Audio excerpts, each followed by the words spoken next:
Bonjour et bienvenue dans ce nouvel épisode de Geeking, cette quinzaine. Donc on va vous parler de plein de choses comme d'habitude. Christophe est revenu, ouais, tranquille, il est rentré de vacances, Audrey aussi. J'étais pas au ski. En fait on est tous là, sauf Julien. Bon, oui c'est ça. Non, Julien qui est toujours pas parmi nous. Et qui en plus déménage au moment où on enregistre. Ah ouais, mais tu vois, on peut pas tout faire dans la vie quoi. Donc voilà, on a plein de news, plein de petits trucs à tester, à lire, à regarder, enfin bref, voilà. Et puis je te propose qu'on enchaîne tout de suite donc avec les news Magnéto.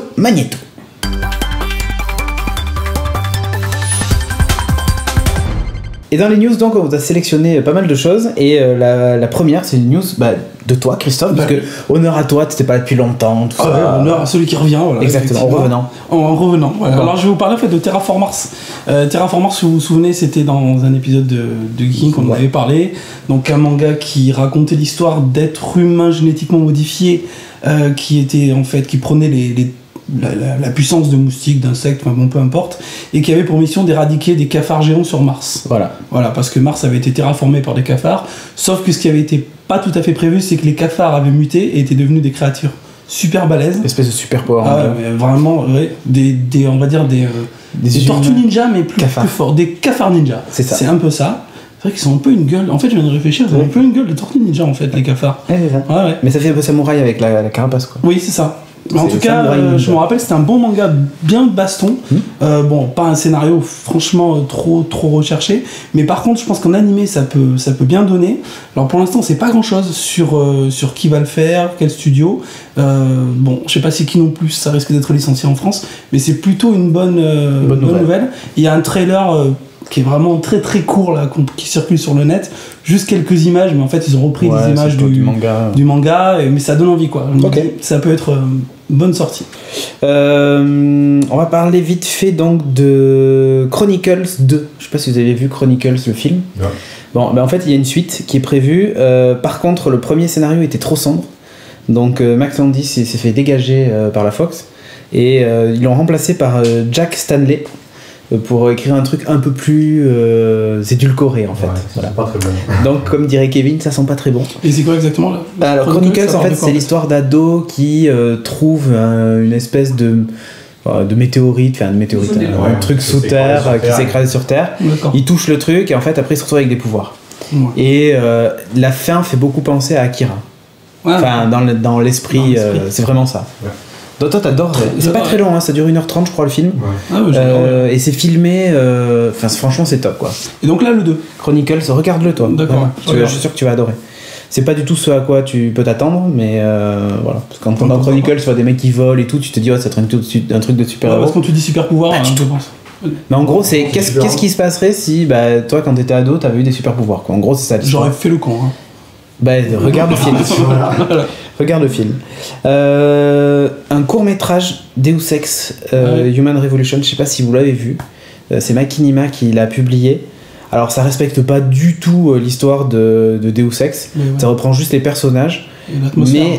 L'atmosphère. Mais alors c'est juste super bien réalisé quoi. Franchement tu te dis il faut qu'il fasse un film quoi parce que c'est absolument mortel, vraiment. Ça dure 12 minutes. Vous tapez Deus Ex Human Revolution sur YouTube, vous allez le trouver, c'est gratos. Regardez-le en 1080p, bien grand là, sauf si vous êtes chez Free, désolé. Mais vraiment, super court métrage. Maintenant, je vais vous parler viteuf du 15 décembre 2015. Tu te rappelles du 21 décembre c'était 2012. 2012, d'accord. Le 15 décembre. Et là, c'est 15 décembre 2015, c'est aussi une fin. Ah bon? Oui. Je réfléchissais laquelle. C'est la fin du roaming en Europe. Ça veut dire que tu pourras aller par exemple au Portugal, au hasard. Et tu peux téléphoner, surfer sur le net, envoyer des SMS et ça sera décompté de ton forfait. Donc si t'es illimité, c'est illimité, point. D'accord. Fini le roaming en Europe. Alors déjà, les opérateurs nous y préparent, entre guillemets, puisque on a droit maintenant, par exemple, chez BNU, vous avez droit à 35 jours de roaming à l'étranger par an. Qu'il avait fait au Portugal aussi, ça? Ouais. 30 jours, je crois. Ouais, 30 jours, voilà. Mais là, maintenant, ça commence à s'étendre. Et surtout, là, ça sera plus de roaming. Alors, ça sera entériné normalement au mois de mai, mais ça devrait passer, quoi, sans problème. C'est tout le paquet télécom. C'est pour une fois que l'Europe sert à quelque chose qui passe. Donc, voilà. Et d'ailleurs, dans ce paquet télécom, il y avait aussi la neutralité du net. Ouais. Et donc, elle aussi, elle passe. Ouais. Donc ça signifie que les fournisseurs d'accès Internet ne pourront plus favoriser certains services par rapport à d'autres. Sinon, ça devient illégal. Ah, intéressant. Ouais, ils vont être forcés par la loi de respecter la neutralité. Alors après, on va te dire, ouais, mais YouTube, chez Free, en fait, c'est des histoires de débit, donc bon. Bref, donc c'est plutôt une très bonne nouvelle et enfin une victoire.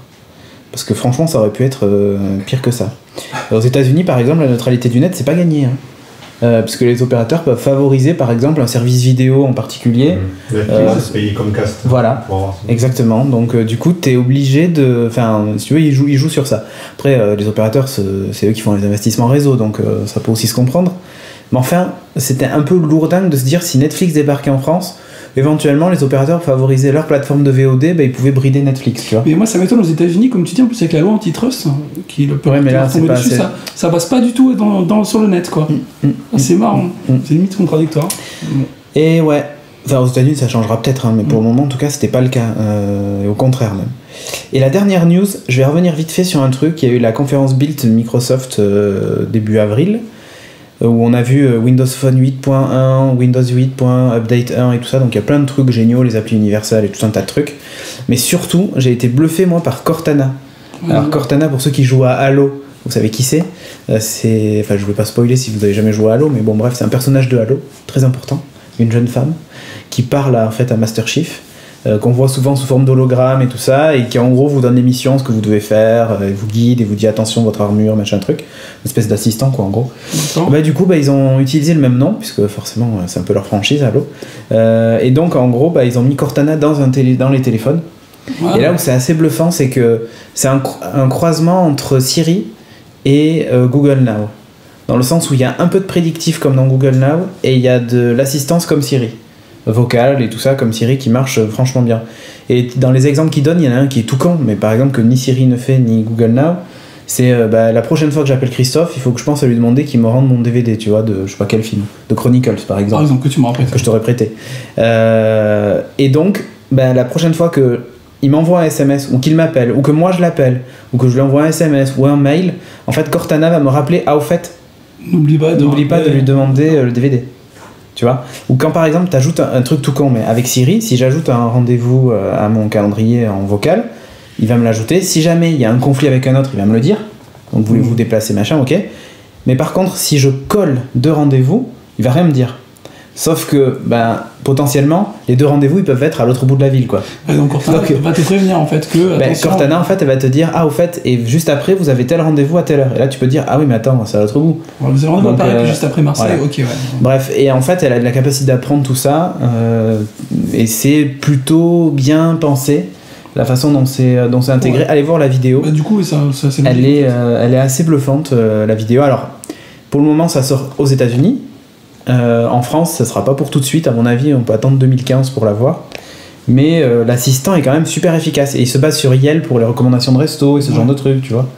Par exemple, tu peux lui dire je veux un restaurant, je veux manger maintenant, et je veux le meilleur restaurant vietnamien. Et il va te sortir le meilleur restaurant vietnamien. Donc pour ça, j'irai voir Seb, c'est le meilleur restaurant. Voilà. Et alors, je vais dire le Vietnam. Ça prend peu loin. Et aux États-Unis, en plus, tu peux faire des réservations, tu sais, via Yelp et tout ça. Donc carrément, tu peux lui dire à Cortana réserve-moi une table pour. Tiens, il y a une vibration, un tremblement de terre, je crois. Réserve-moi une table dans tel restaurant, machin, et elle va le faire en fait tout seul. Donc c'est plutôt bien fait. Ah ouais. Ouais, voilà. Donc c'était pour en terminer donc avec les news, et je vous propose donc qu'on enchaîne avec la suite.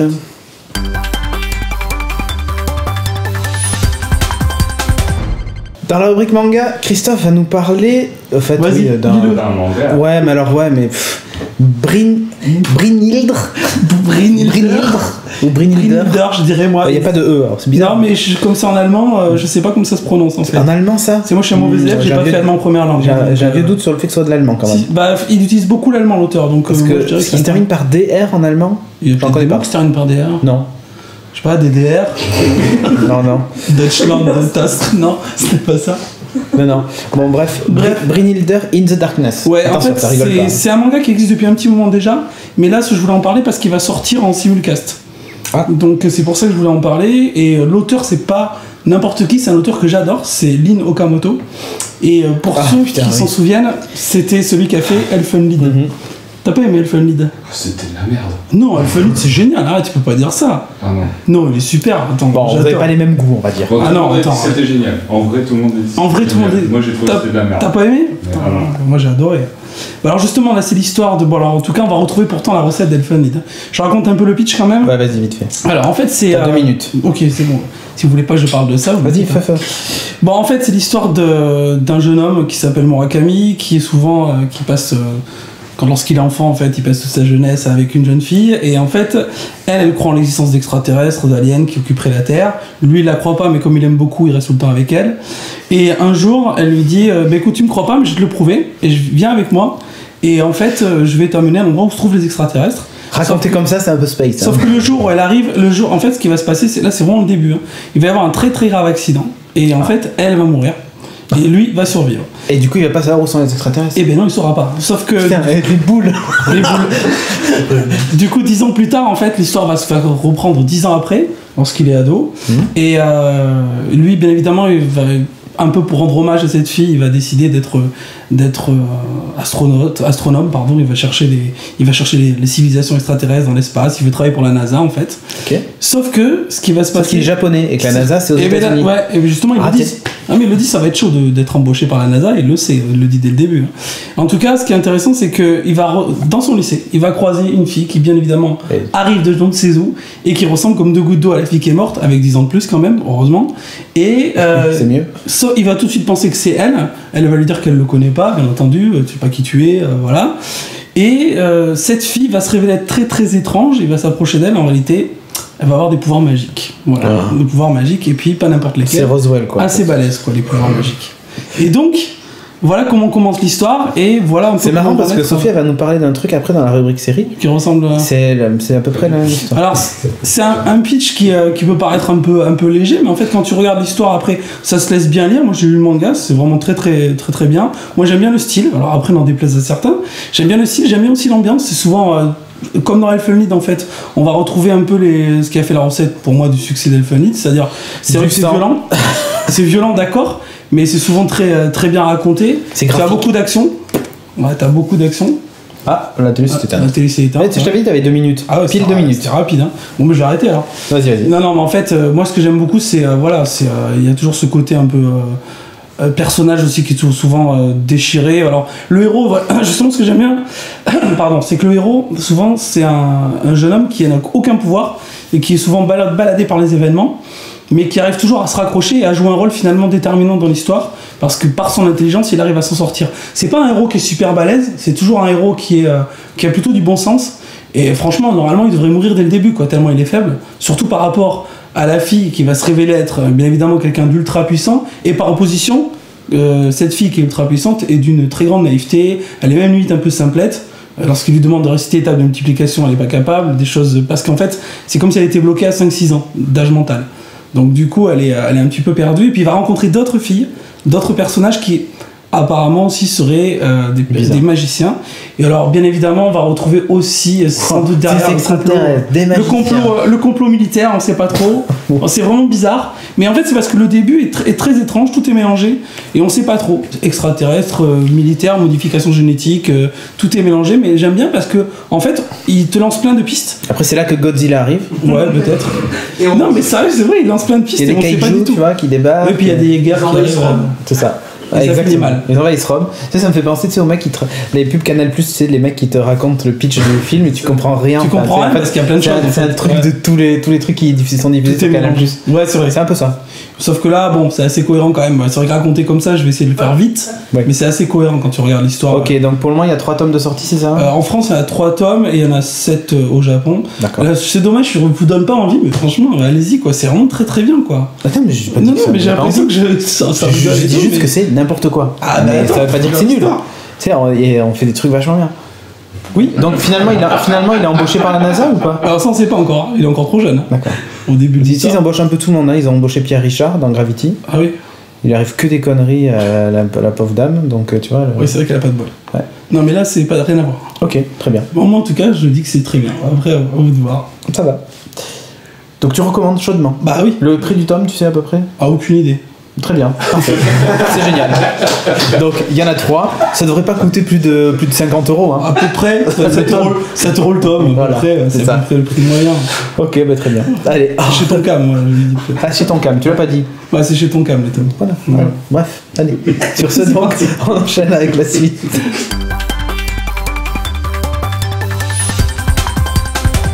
Dans la rubrique série, Sophie va pas nous parler d'une seule, mais de 2 séries. Incroyable. C'est incroyable. Avec des pitchs de ouf. Voilà. Alors, c'est la mi-saison, il y a des nouveautés, donc quand même, on est allé jeter un œil sur ça, voilà. Faut des meufs à poil. Et malheureusement, les 2 nouveautés SF de la mi-saison sont de la CW, donc ce qui ne présage rien de bon. Et effectivement, c'est pas la CW? C'est ça. Mais justement, Arrow, c'est un peu l'exception qui confirme la règle. Donc la première nouveauté, c'est Starcrossed. Ça a été lancé en février. Donc le pitch, c'est qu'en fait, un vaisseau extraterrestre s'est posé sur Terre il y a une dizaine d'années. Ça vous rappelle quelque chose? Les extraterrestres ont été accueillis par l'armée qui a capturé tout le monde, sauf un petit garçon qui s'est enfui et qui s'est réfugié dans une grange. Et là, dans la grange, il tombe sur une autre fillette, une fillette terrienne, qui sympathise avec lui, enfin, qui le cache un petit peu. Mais malheureusement, les autorités arrivent, ils le capturent et ils l'envoient dans un espèce de camp où ils gardent tous les aliens. Camp de concentration. Et là, ouais, c'est ça, une espèce de camp. Ouais. Et 10 ans plus tard, donc Je vous dis, c'est du déjà vu. Les gens essaient de réintégrer les aliens dans la société et ils choisissent 7 adolescents qu'ils vont envoyer donc au lycée. Parce que faut croire que pour s'intégrer dans la société, il faut aller au lycée. Donc ils choisissent 7 extraterrestres. C'est prouvé, hein. Et ces 7 extraterrestres font leur rentrée au lycée. Et je vous le donne en mille, qu'y a-t-il dans le lycée? La jeune fille, la petite fille de la grange qui va reconnaître l'extraterrestre. Qui lui aussi était dans... Donc, oui, voilà. En gros, on va avoir un Roméo et Juliette à la sauce alien. On avait connu ça dans Roswell il y a quelques années. Ben là, c'est un peu la même chose, sauf qu'au départ, ça fait un peu penser à Haïti, avec la petite fille, vrai, mais bon, c'est un peu un mix de tout. Et surtout, c'est un mix CW, c'est-à-dire avec de la musique à donf.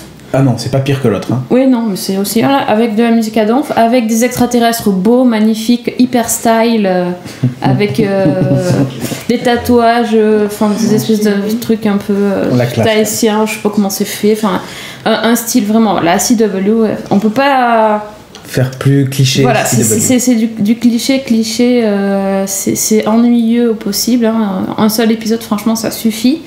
Et c'est... Moi, j'ai vraiment perdu mon temps en regardant ça. Oui, c'est ça. Mais alors, putain, à la fin de l'épisode, je me suis dit, mais on pouvait pas regarder autre chose, quoi, sans déconner. C'est ça. En fait, on n'avait pas un épisode de True Detective qui traînait ou un truc, tu vois, un peu sympa. Arabesque. Arabesque, ouais, par exemple, je sais pas, moi, tu vois. Putain, mais tout est mieux que ça. Non, mais en fait, ils essayent de nous faire croire qu'ils vont nous parler d'intégration dans la société. Vas-y, arrête. Comme dans True Blood, on nous avait dit c'est une métaphore pour les homosexuels. Ouais. Là, c'est un peu la même chose. Ils vont nous faire croire, oui, c'est des réfugiés dans les camps et qu'on essaye de faire se mélanger à la population, mais sauf que ça marche pas, c'est nul. Sauf qu'ils sont dans un lycée, quoi. Enfin, voilà. Enfin, c'est nul. Bon. Bref. Passez votre chemin. Passez, mais vraiment. Vraiment, là, pour le coup, et en plus, il y a 13 épisodes, non. Même chose, 13 épisodes aussi pour la deuxième série de la CW, qui s'appelle The 100, les 100. Donc. Les 100. C'est... alors, comment dire il y a des acteurs de second plan. C'est ça, c'est un peu ça. Bah, on retrouve... Donc, en fait, on va dans les acteurs, à l'histoire. Okay. Donc, sur Terre, il y a eu un... La Terre a été anéantie. Il y a de ça environ 100 ans. Et les seuls survivants sont ceux qui étaient dans des stations spatiales. Donc ils se sont... Catastrophe nucléaire en fait. Ouais, voilà. Et donc il restait environ 400 personnes qui habitaient dans des stations spatiales. Les stations spatiales... Ouais. Les stations... Oui. Ah oui, elles sont regroupées. Les stations spatiales se sont regroupées en un énorme vaisseau mère. Donc là, ils ont continué... L'Arche. Voilà, l'Arche. Ils ont continué à vivre là-dedans. Problème, au bout de quelques années, il reste 4000 personnes, parce que forcément, ils se sont reproduits. Il y a 4000 personnes sur l'Arche, il y a trop de monde. Donc, qu'est-ce qu'ils font ? Ils se disent, peut-être qu'on va pouvoir retourner coloniser la Terre. Donc, ils décident de choisir 100 personnes, 100 jeunes, en fait, des mineurs, qui sont des délinquants. Alors en fait, l'idée c'est que toute infraction, même mineure, est punie de la peine de mort. Comme il y a trop de monde, donc, tant qu'à faire, si par exemple t'insultes un mec et que c'est interdit par la loi, ben on te tue. Voilà. En fait, on te met dans un sas et on t'envoie dans l'espace comme dans Battlestar. Le moindre truc, tu peux te faire supprimer. Ouais. Donc là, les mineurs, ils les tuent pas. Mais ils se disent, bon, ils sont quand même, c'est un peu de la mauvaise graine ceux-là, donc on va les envoyer sur la Terre. En gros, vous avez de la chance, on vous tue pas. Allez, donc ils les envoient sur la Terre en disant, vous allez voir si la Terre c'est un milieu hostile ou pas, voilà. Si on peut. Ils ont aucune donnée de la Terre, sachant même que quand ils arrivent, ils savent même pas s'ils vont pas mourir direct. Oui. Donc bon. Peut-être c'est irrespirable, la capsule va s'ouvrir, ils vont tous crever. Voilà, c'est ça. Ils ont tous des capteurs. Ils ont des capteurs pour qu'ils les relient au vaisseau mère, et comme ça les adultes surveillent tout ce qui se passe, etc. Bon, et donc ils atterrissent sur Terre, et alors vous ne devinerez jamais le premier truc qu'ils disent quand ils arrivent sur la Terre. Grand pas pour l'heure. Ouais, non, ça c'était intelligent. Déjà, c'était une phrase. J'ai envie de pisser. C'est lui, ça. Et la fille, elle sort et elle dit "We're back, bitches", en hurlant. T'es là, ouais. Et là, il nous balance du Imagine Dragons. Radioactive. Voilà. C'est voilà. En fait, toute la musique de la série est complètement décalée avec le sujet. Mais c'est-à-dire que c'est des musiques que tu peux retrouver dans, je sais pas moi, dans une série avec des mecs qui vont à la plage et qui s'éclatent et qui font la teuf, quoi. C'est ça. Là, c'est censé être une série de SF avec l'histoire de l'arche où le problème, ils le disent tout ça dès le départ, il y a des ingénieurs qui ont fait des calculs et ils n'ont pas assez de ressources pour vivre. Il reste plus que 3 mois d'autonomie, donc il faut que soit la mission réussit, soit il va falloir éliminer des gens pour que les autres puissent survivre. Tu vois, c'est ça en fait la démarche du truc. Tu te dis putain, avec un pitch comme ça, tu peux faire une super série. C'est génial. Dedans en plus on retrouve à un poste clé celui qui joue Gaeta dans Battlestar Galactica. Enfin voilà, il y a 2-3 gars comme ça qu'on voyait dans Lost. Il y avait comment il s'appelait, Desmond de Lost qui aussi est dedans. Enfin voilà, il y a quand même des acteurs. Tu te dis bon, ça peut faire un truc sympa, quoi. Et en fait non. Et ben c'est la CW, donc ils ont fait tout ce qu'il fallait pas faire, c'est-à-dire tout le truc intéressant avec les adultes, avec des vrais acteurs. Ils ont mis ça au second plan, et tout ce qui est au premier plan, c'est les jeunes. Tous beaux. Les gravures de mode, c'est des mannequins. Tous mannequins. Voilà, tous clichés, tous relous. T'as envie qu'une chose, c'est qu'ils crèvent dès qu'ils arrivent sur Terre. La brune, elle est sacrément sympa quand même. Mais c'est vrai, il faut dire ce qu'il est. Et en plus, on la voit direct. Elle a 12 ans, arrête ça. Non. Et en plus, on la voit direct en culotte dès le premier épisode. Oui, non, mais c'est nickel. Non, mais par contre, Quoi ? Non, c'est ridicule. Non, mais c'est trop cool après ce qu'il lui arrive. Enfin, je spoil pas si vous voulez regarder le premier épisode. Et par contre, un truc qu'on n'a pas dit même sur Starcrossed aussi au début, c'est qu'ils sont tous censés être au lycée, on dirait qu'ils ont tous 30 ans, quoi. Mais ça, c'est CW. Je te jure, mais il y a un gros plan à un moment sur la tête de la fille, elle a des rides partout. Mais putain, au lycée, si t'as cette gueule, qu'est-ce que ça va donner quand t'auras 50 ans, quoi? C'est la drogue. Waouh! Non, mais franchement, c'est ridicule, t'y crois pas 2 secondes, quoi. Vraiment, t'y crois pas 2 secondes. Et en plus, elles sont toutes anorexiques, je sais pas ce qu'elles ont. Ils bouffent pas là-bas ou quoi? Je croyais qu'aux États-Unis, ils avaient des donuts et qu'ils étaient tous plus gros que moi. En fait, non, ils sont tous maigres. C'est incroyable. Ouais, non, c'est. Il y a quand même un noir dans le sang. Noir, c'est ça. Faut le dire. Non, parce que tous les autres. Non, attends, tous les autres, ils sont tous blancs. Mais non. Ah non, il y a un chinois aussi. Mais non, faux. Faux. Il y a le chinois et il y a une black aussi. Dans Starcrossed. Non, pas Starcrossed, dans les The Android. Bah, il y a toutes les ethnies. Un black qui a fait crever dès le début, quoi. Bon, normal, c'est le black. mais quoi, c'est vrai, dans tous les films des années 80, c'est ça, quoi. Dans les adultes, celui de Grey's Anatomy, il a un poste important. Mais on s'en fout, c'est au second plan, ça. Oui, mais les adultes, on s'intéresse pas. Bon, c'est quand même vachement mieux de mettre des gravures de mode qui courent dans la forêt ou dans la jungle et qui savent pas jouer, on s'en fout. De toute façon, on va mettre une super musique, on met des films. Et en plus, moi, le pire, cette série, en fait, le pitch, franchement, le pitch me plaisait bien, mais le truc, c'est que. Alors, il se passe des choses intéressantes avec le groupe qui décide de se rebeller un peu, tout ça, machin. Il y a des moments où tu te dis, tiens, ça fait un peu Hunger Games, ça fait un peu des trucs que t'as déjà vu dans plein de choses, mais ça peut donner un truc sympa. Sauf qu'en fait, les mecs, ils ont juste des réactions, mais complètement déconnectées, quoi. Ils courent dans la forêt en hurlant, alors qu'ils sont sur une planète dont ils ne connaissent plus rien. Au début, il pensait qu'il n'y avait pas d'animaux, et puis dès le départ, il croise un cerf qui, autant vous dire, avec la radioactivité, il a une particularité physique, je vous laisserai regarder. Non, pas des grosses couilles. Non, c'est pas ça. Et déjà, moi, quand je vois ça, je me dis, waouh, attends, il y a un blême, quoi. Et je te jure que je commence à me poser des questions, et je vais quand je vois un lac, le premier truc que je fais, c'est peut-être pas me foutre à poil et me baigner dedans, quoi, tu vois. Juste comme ça pour le fun et pour allumer les mecs qui sont autour de moi. Bon, je suis pas une fille, je suis pas une bombasse, ok, mais même, tu vois, je veux dire, c'est pas le premier truc que je fais. En hurlant en plus. Et en sautant en disant, venez, elle est trop bonne, ouais. Attends, t'es dans un truc, c'est pas si loin, elle est radioactive. Tu viens de débarquer de. Enfin, je veux dire, c'est juste n'importe quoi. C'est absolument pas logique dans leur comportement, À aucun moment ils se disent tiens. C'est peut-être dangereux, il faudrait peut-être qu'on fasse attention. En plus, ce qu'il faut dire quand même, c'est que la station, elle atterrit, la capsule, elle atterrit pas au bon endroit, et donc ils sont très très loin de l'endroit où ils sont censés trouver des vivres. Parce qu'il y a déjà eu, ils ont déjà envoyé les vivres, et ensuite ils les ont envoyés à eux. Alors, ça veut dire pourquoi pas avoir tout mis dans le même, je ne sais pas.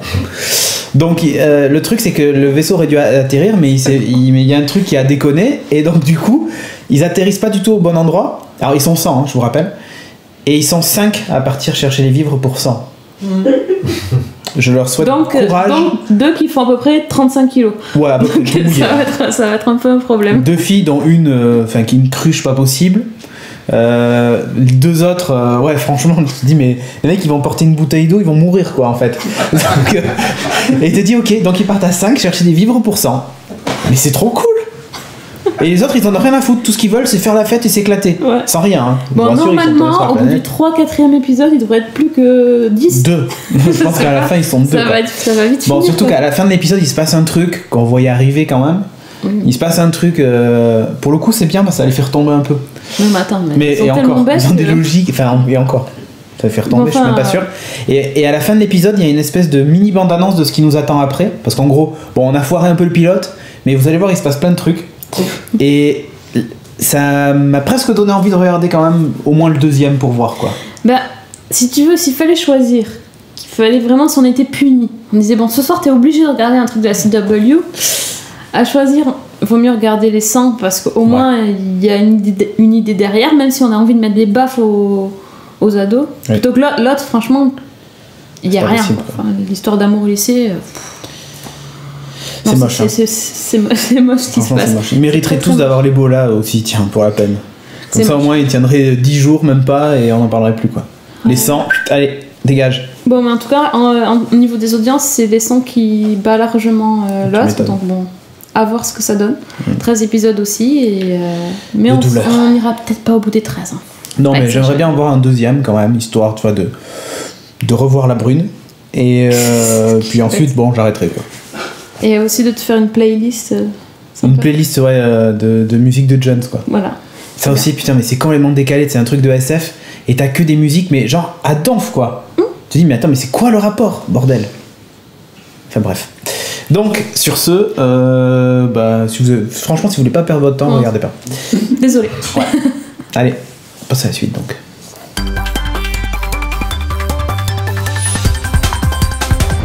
Dans la rubrique high-tech, je vais vous parler d'une box domotique. Alors j'avais déjà parlé de la Veralite il y a longtemps, presque un an je crois, ou peut-être même plus. Donc ma box domotique qui me permettait de contrôler plein de choses chez moi et tout ça.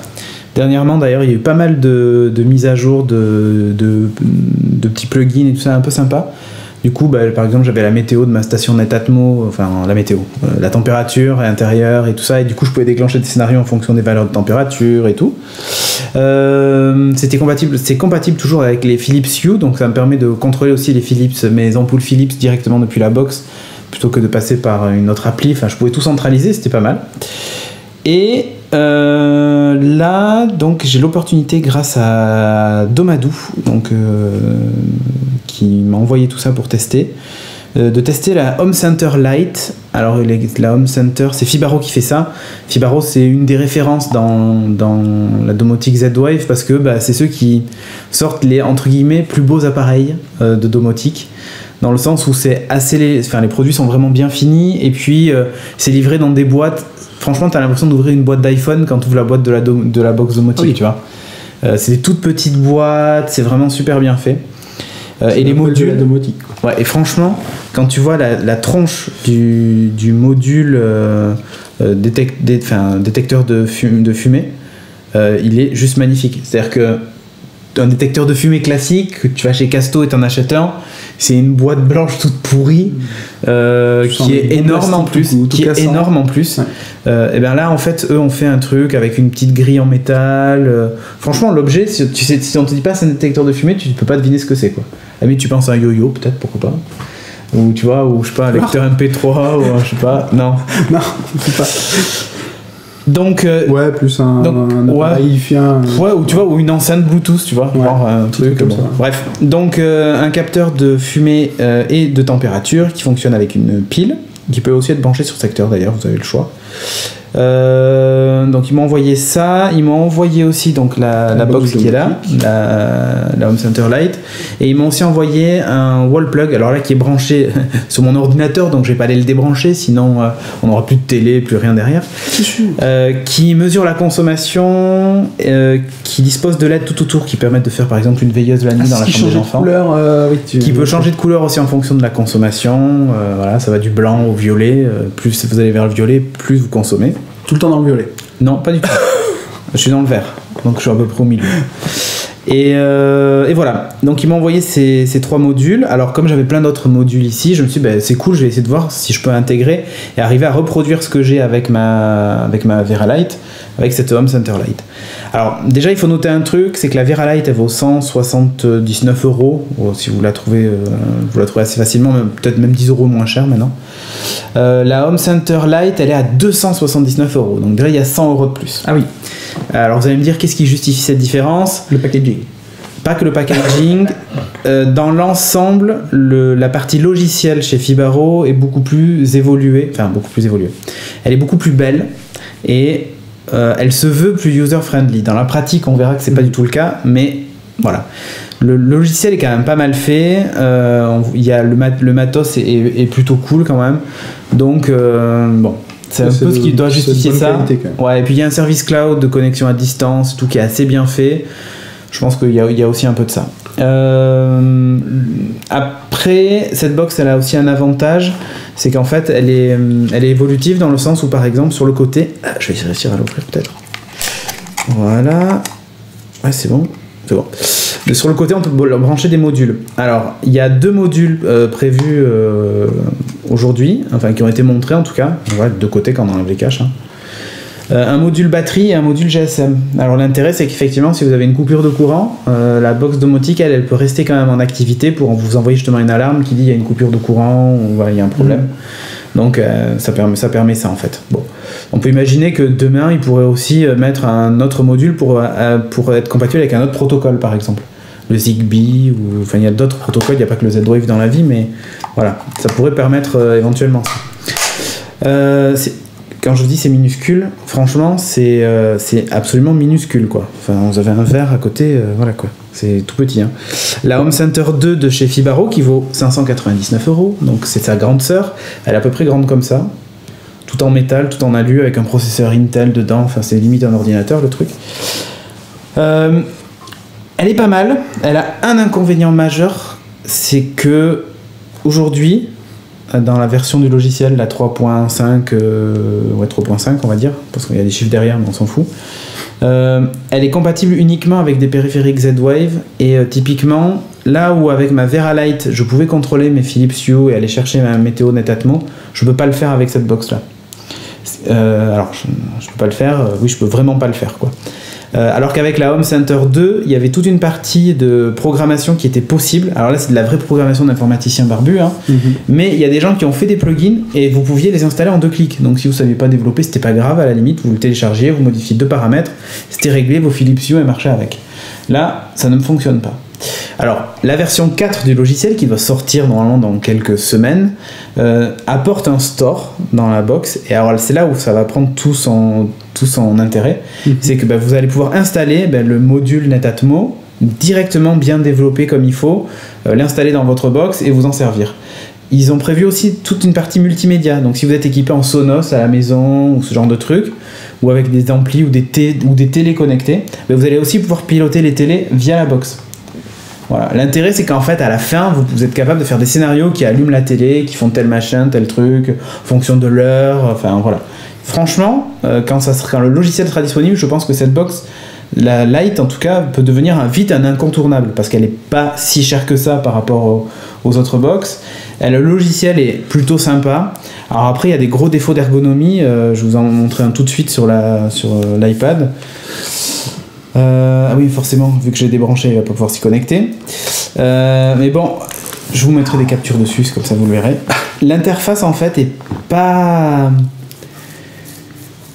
vilaine, mais elle est pas facile à prendre en main. Par exemple, sur la page d'accueil, vous avez tout un tas d'interrupteurs. J'ai découvert au bout d'une semaine comment on faisait pour changer les interrupteurs qu'on voulait mettre dessus, parce que par défaut, il en prenait, c'était pas ce que je voulais, tu vois. Et donc, du coup, j'arrivais pas à le changer. En fait, vous savez comment il faut faire ? Il y a 2 boutons en haut à gauche, enfin en haut à droite et en haut à gauche. En fait, quand tu appuies dessus, ça ouvre un menu. En fait, il faut appuyer les 2 boutons en même temps. Et là, vous pouvez personnaliser. Il faut le savoir. En fait, il faut juste le savoir, quoi. C'est écrit nulle part. Voilà. Donc j'ai trouvé sur un forum, des mecs qui ont dû le découvrir par hasard, je pense aussi. Appuyer sur 2 boutons en même temps. C'est ça. Ouais. Tu vois, genre ils ont dû poser les 2 mains et faire oh bah tiens, je peux personnaliser le truc. Non, mais comment t'as fait ça ? Alors, le problème c'est que ça manque un peu de documentation. Après au niveau des appareils en eux-mêmes, le détecteur de fumée, encore une fois, il est magnifique. Il y a un capteur de température. Les scénarios peuvent vraiment être sympas. Bon, je vais pas m'étendre dessus. Ce qui est top, c'est le wall plug. Il est minuscule par rapport aux autres prises domotiques qui sont quand même des gros pavés. Là, c'est tout petit, mais vraiment tout petit. Et surtout, il vous indique la consommation et il log la consommation. Et là où cette box a un gros avantage, c'est que la partie consommation, gestion de l'énergie, est super bien faite.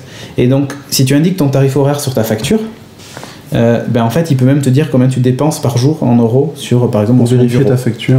Comme ça, en plus, tu peux faire un recoupement. Et là où c'est top, c'est que si, par exemple, vous installez des périphériques Z-Wave, par exemple, des petits modules que tu mets dans tes interrupteurs qui permettent de contrôler ton éclairage, tu peux lui dire, voilà, ce module-là, il ne mesure pas la consommation, mais l'ampoule que j'ai mis, c'est une 6 watts, par exemple. C'est une ampoule LED de 6 watts.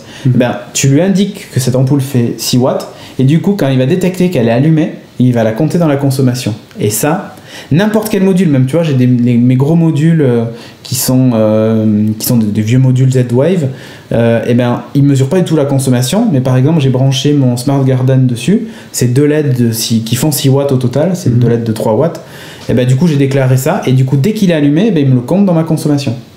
C'est juste nickel, et ça permet de voir où on en est. Et alors, si je dois retenir une chose, c'est vraiment ça. Cette box-là, elle vous fait prendre conscience de ce que vous consommez, et c'est assez facile à mettre en œuvre.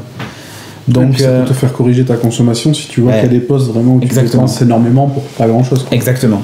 Et je trouve ça vraiment bien fait. Aujourd'hui, son défaut, c'est son manque d'ouverture. C'est fou de dire ça, mais c'est vraiment ça. Par rapport à la Veralight qui coûte 100 € moins cher, je fais 1000 fois plus de choses avec la Veralight qu'avec la Home Center Lite. Mais la V4 du soft devrait arriver, et dès que tu as un store avec des applications dedans, alors là par contre tu changes de dimension. Et pour le coup, je fais confiance en Fibaro, je pense qu'ils ont une communauté derrière de devs qui sont prêts à suivre. Et déjà quand tu vois que dans les partenaires il y a Nest, il y a Netatmo, il y a Philips, vraiment c'est le plugin officiel Philips Hue, quoi, tu vois. Donc tu as tous ces trucs là, tu te dis ok, il y a le plugin Sonos, tous ces trucs vont débarquer, tu peux avoir tes télé Samsung, et tu as les icônes vraiment des appareils qui se mettent nickel et tout, quoi. Donc en termes d'interface c'est plutôt bien pensé. Et en plus elle intègre toute la partie géolocalisation. À partir du moment où vous installez l'application Fibaro sur un device, tu peux créer des comptes par utilisateur, et dès que tu rentres à la maison, ça peut déclencher un scénario. Ou surtout, il peut détecter que tout le monde est parti, et donc déclencher l'alarme. Si tu as oublié de le faire, il le fait. En gros, même, il peut te dire, tout le monde est parti, est-ce que tu veux déclencher l'alarme ? Et toi, d'un simple bouton, tu dis oui, ça met l'alarme. Tu vois ? Ou par exemple, typiquement, quand j'arrive à la maison, Sophie reçoit une notification sur ton téléphone qui me dit Cédric est rentré, quoi. Dès que je suis dans le parking, en fait. C'est comme la pendule des Weasley pour savoir. C'est ça. Et t'es pas obligé en plus de déclarer uniquement ton lieu de domicile. Tu peux aussi créer d'autres lieux, par exemple ton boulot. Et donc quand tu arrives au boulot, en fait, ta box sait que tu es au travail, et donc par exemple elle va déconnecter ta télé, ton machin, ton truc, puisque t'es pas à la maison, quoi, en fait. Donc ça sert à rien. Donc elle coupe le jus dans tout ce qui est pas essentiel. Et inversement, quand elle détecte que tu pars de ton boulot, elle peut décider de remettre en marche certains trucs, de te faire couler un café, le chauffage, rallumer le chauffage. Exactement. Et c'est top. Et tu peux aussi définir donc soit l'arrivée ou le départ d'un lieu spécifique, ou quand tu entres dans un périmètre. Il rentre chez sa maîtresse, je prépare la salle de bain. C'est ça, tu choisis 50 mètres, 100 mètres, 200 mètres. C'est toi qui définis le cercle. C'est vraiment très bien fait. Tu définis tout après. C'est super bien fait. Et en plus, tu peux dire, tu me traques uniquement entre telle heure et telle heure. Tu vois, genre les heures où tu as l'habitude de sortir, par exemple. Parce que sinon, ça pompe un peu la batterie du téléphone. D'interroger toutes les minutes ta position GPS, ton téléphone, il fait pas la journée, quoi. Mais c'est cool, tu peux lui dire, la nuit je dors, donc arrête de me traquer, ça sert un peu à rien. Je suis là. Voilà. Mais tu peux lui dire, par exemple, le week-end, tu me traques un peu plus tard, parce que souvent je sors le dimanche, le samedi soir, tu vois, par exemple. Dimanche soir, non, mais samedi soir. Ou tu me traques tout le week-end, parce que du coup, je bouge beaucoup plus. Voilà. Alors que Très franchement, c'est super bien fait. Toute cette partie-là est super bien fait. Et tu peux faire des scénars de ouf. Et enfin, voilà, c'est comme d'habitude. Il y a le mode de création de scénario, pour moi, c'est. En dehors des scénarios en programmation pure, c'est l'un des meilleurs modes qui existent. C'est un mode par bloc où en gros tu dis dans ces conditions-là, et ensuite tu rajoutes des opérateurs genre et telle condition, et telle condition, ou alors tu fais ou telle condition. C'est des tests logiques, quoi. Des tests logiques, exactement. Mais c'est super bien fait. Très franchement, c'est hyper facile à mettre en œuvre. Donc, simple et efficace. Mais grave. Et du coup, tu peux déclencher tel truc, à condition que, si, peut-être, que, machin. Et tu peux arriver à faire des scénarios ultra complexes de, 25 lignes, sans avoir à connaître la programmation, en fait. C'est vraiment très bien fait. Pour ça, il n'y a rien à dire. Donc voilà, j'ai tendance à dire que si vous débutez en domotique et que vous voulez faire une installation pure Z-Wave, ça peut être la box idéale parce que déjà elle est jolie, le soft est plutôt bon, et puis vous n'avez pas à vous prendre la tête pour faire des scénars ultra complexes. C'est assez, elle est toute petite. C'est assez bien fait, et c'est minuscule, et ça consomme rien du tout, pareil. Donc vraiment une très bonne box domotique qui va évoluer avec son soft, et je pense que quand la V4 sera là, ça sera vraiment un must-have. Mais aujourd'hui, pour piloter mes Philips Hue, je triche, c'est-à-dire que je peux quand même, j'ai créé des boutons virtuels, ça c'est un truc qui est pas mal. En fait, tu crées un module où tu choisis ce que tu veux mettre dedans. Par exemple, un variateur, 3 boutons pour changer la couleur, un pour éteindre et tout ça, c'est toi qui choisis le truc. Tu choisis même les libellés des boutons. Donc tu mets celui-là c'est le bouton pour allumer, celui-là c'est machin. Ça te crée une espèce de télécommande. Et du coup, après, quand tu cliques dessus, ça t'ouvre cette télécommande, même sur la tablette.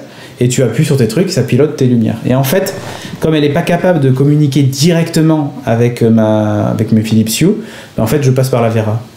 C'est-à-dire qu'elle est capable, par contre, de piloter la Vera. Et donc, du coup, je dis à la Vera d'allumer mes Philips Hue via celle-là. Ça commence à devenir un peu compliqué. Ouais, puis là, ça peut aller vite en niveau prix. Exactement. De fait d'avoir 2 box domotiques, c'est un peu limite, quoi. Voilà. Mais normalement, elle va pouvoir les gérer. Mon château. C'est ça, ouais. Elle va pouvoir les gérer dans la prochaine version, et ça, c'est quand même plutôt cool, quoi. Donc voilà, c'était donc la Home Center Lite de Fibaro. Allez voir fibaro.com. Franchement, quand vous allez voir les modules, ils sont juste magnifiques, quoi. Les testeurs d'ouverture de fenêtres et de portes qui sont minuscules et tout, enfin, les capteurs... Vraiment top, quoi. Donc je vous recommande chaudement, si vous voulez vous y mettre, d'aller voir ce qu'ils font parce que c'est magnifique. Et puis il y a plein d'idées de scénar sur leur site. Je trouve que c'est vraiment très bien fait, quoi. Voilà, c'était tout pour mon petit sujet domotique. Et je remercie encore donc Domadou de nous avoir envoyé ça pour pouvoir le tester, quoi. Allez, on passe à la suite.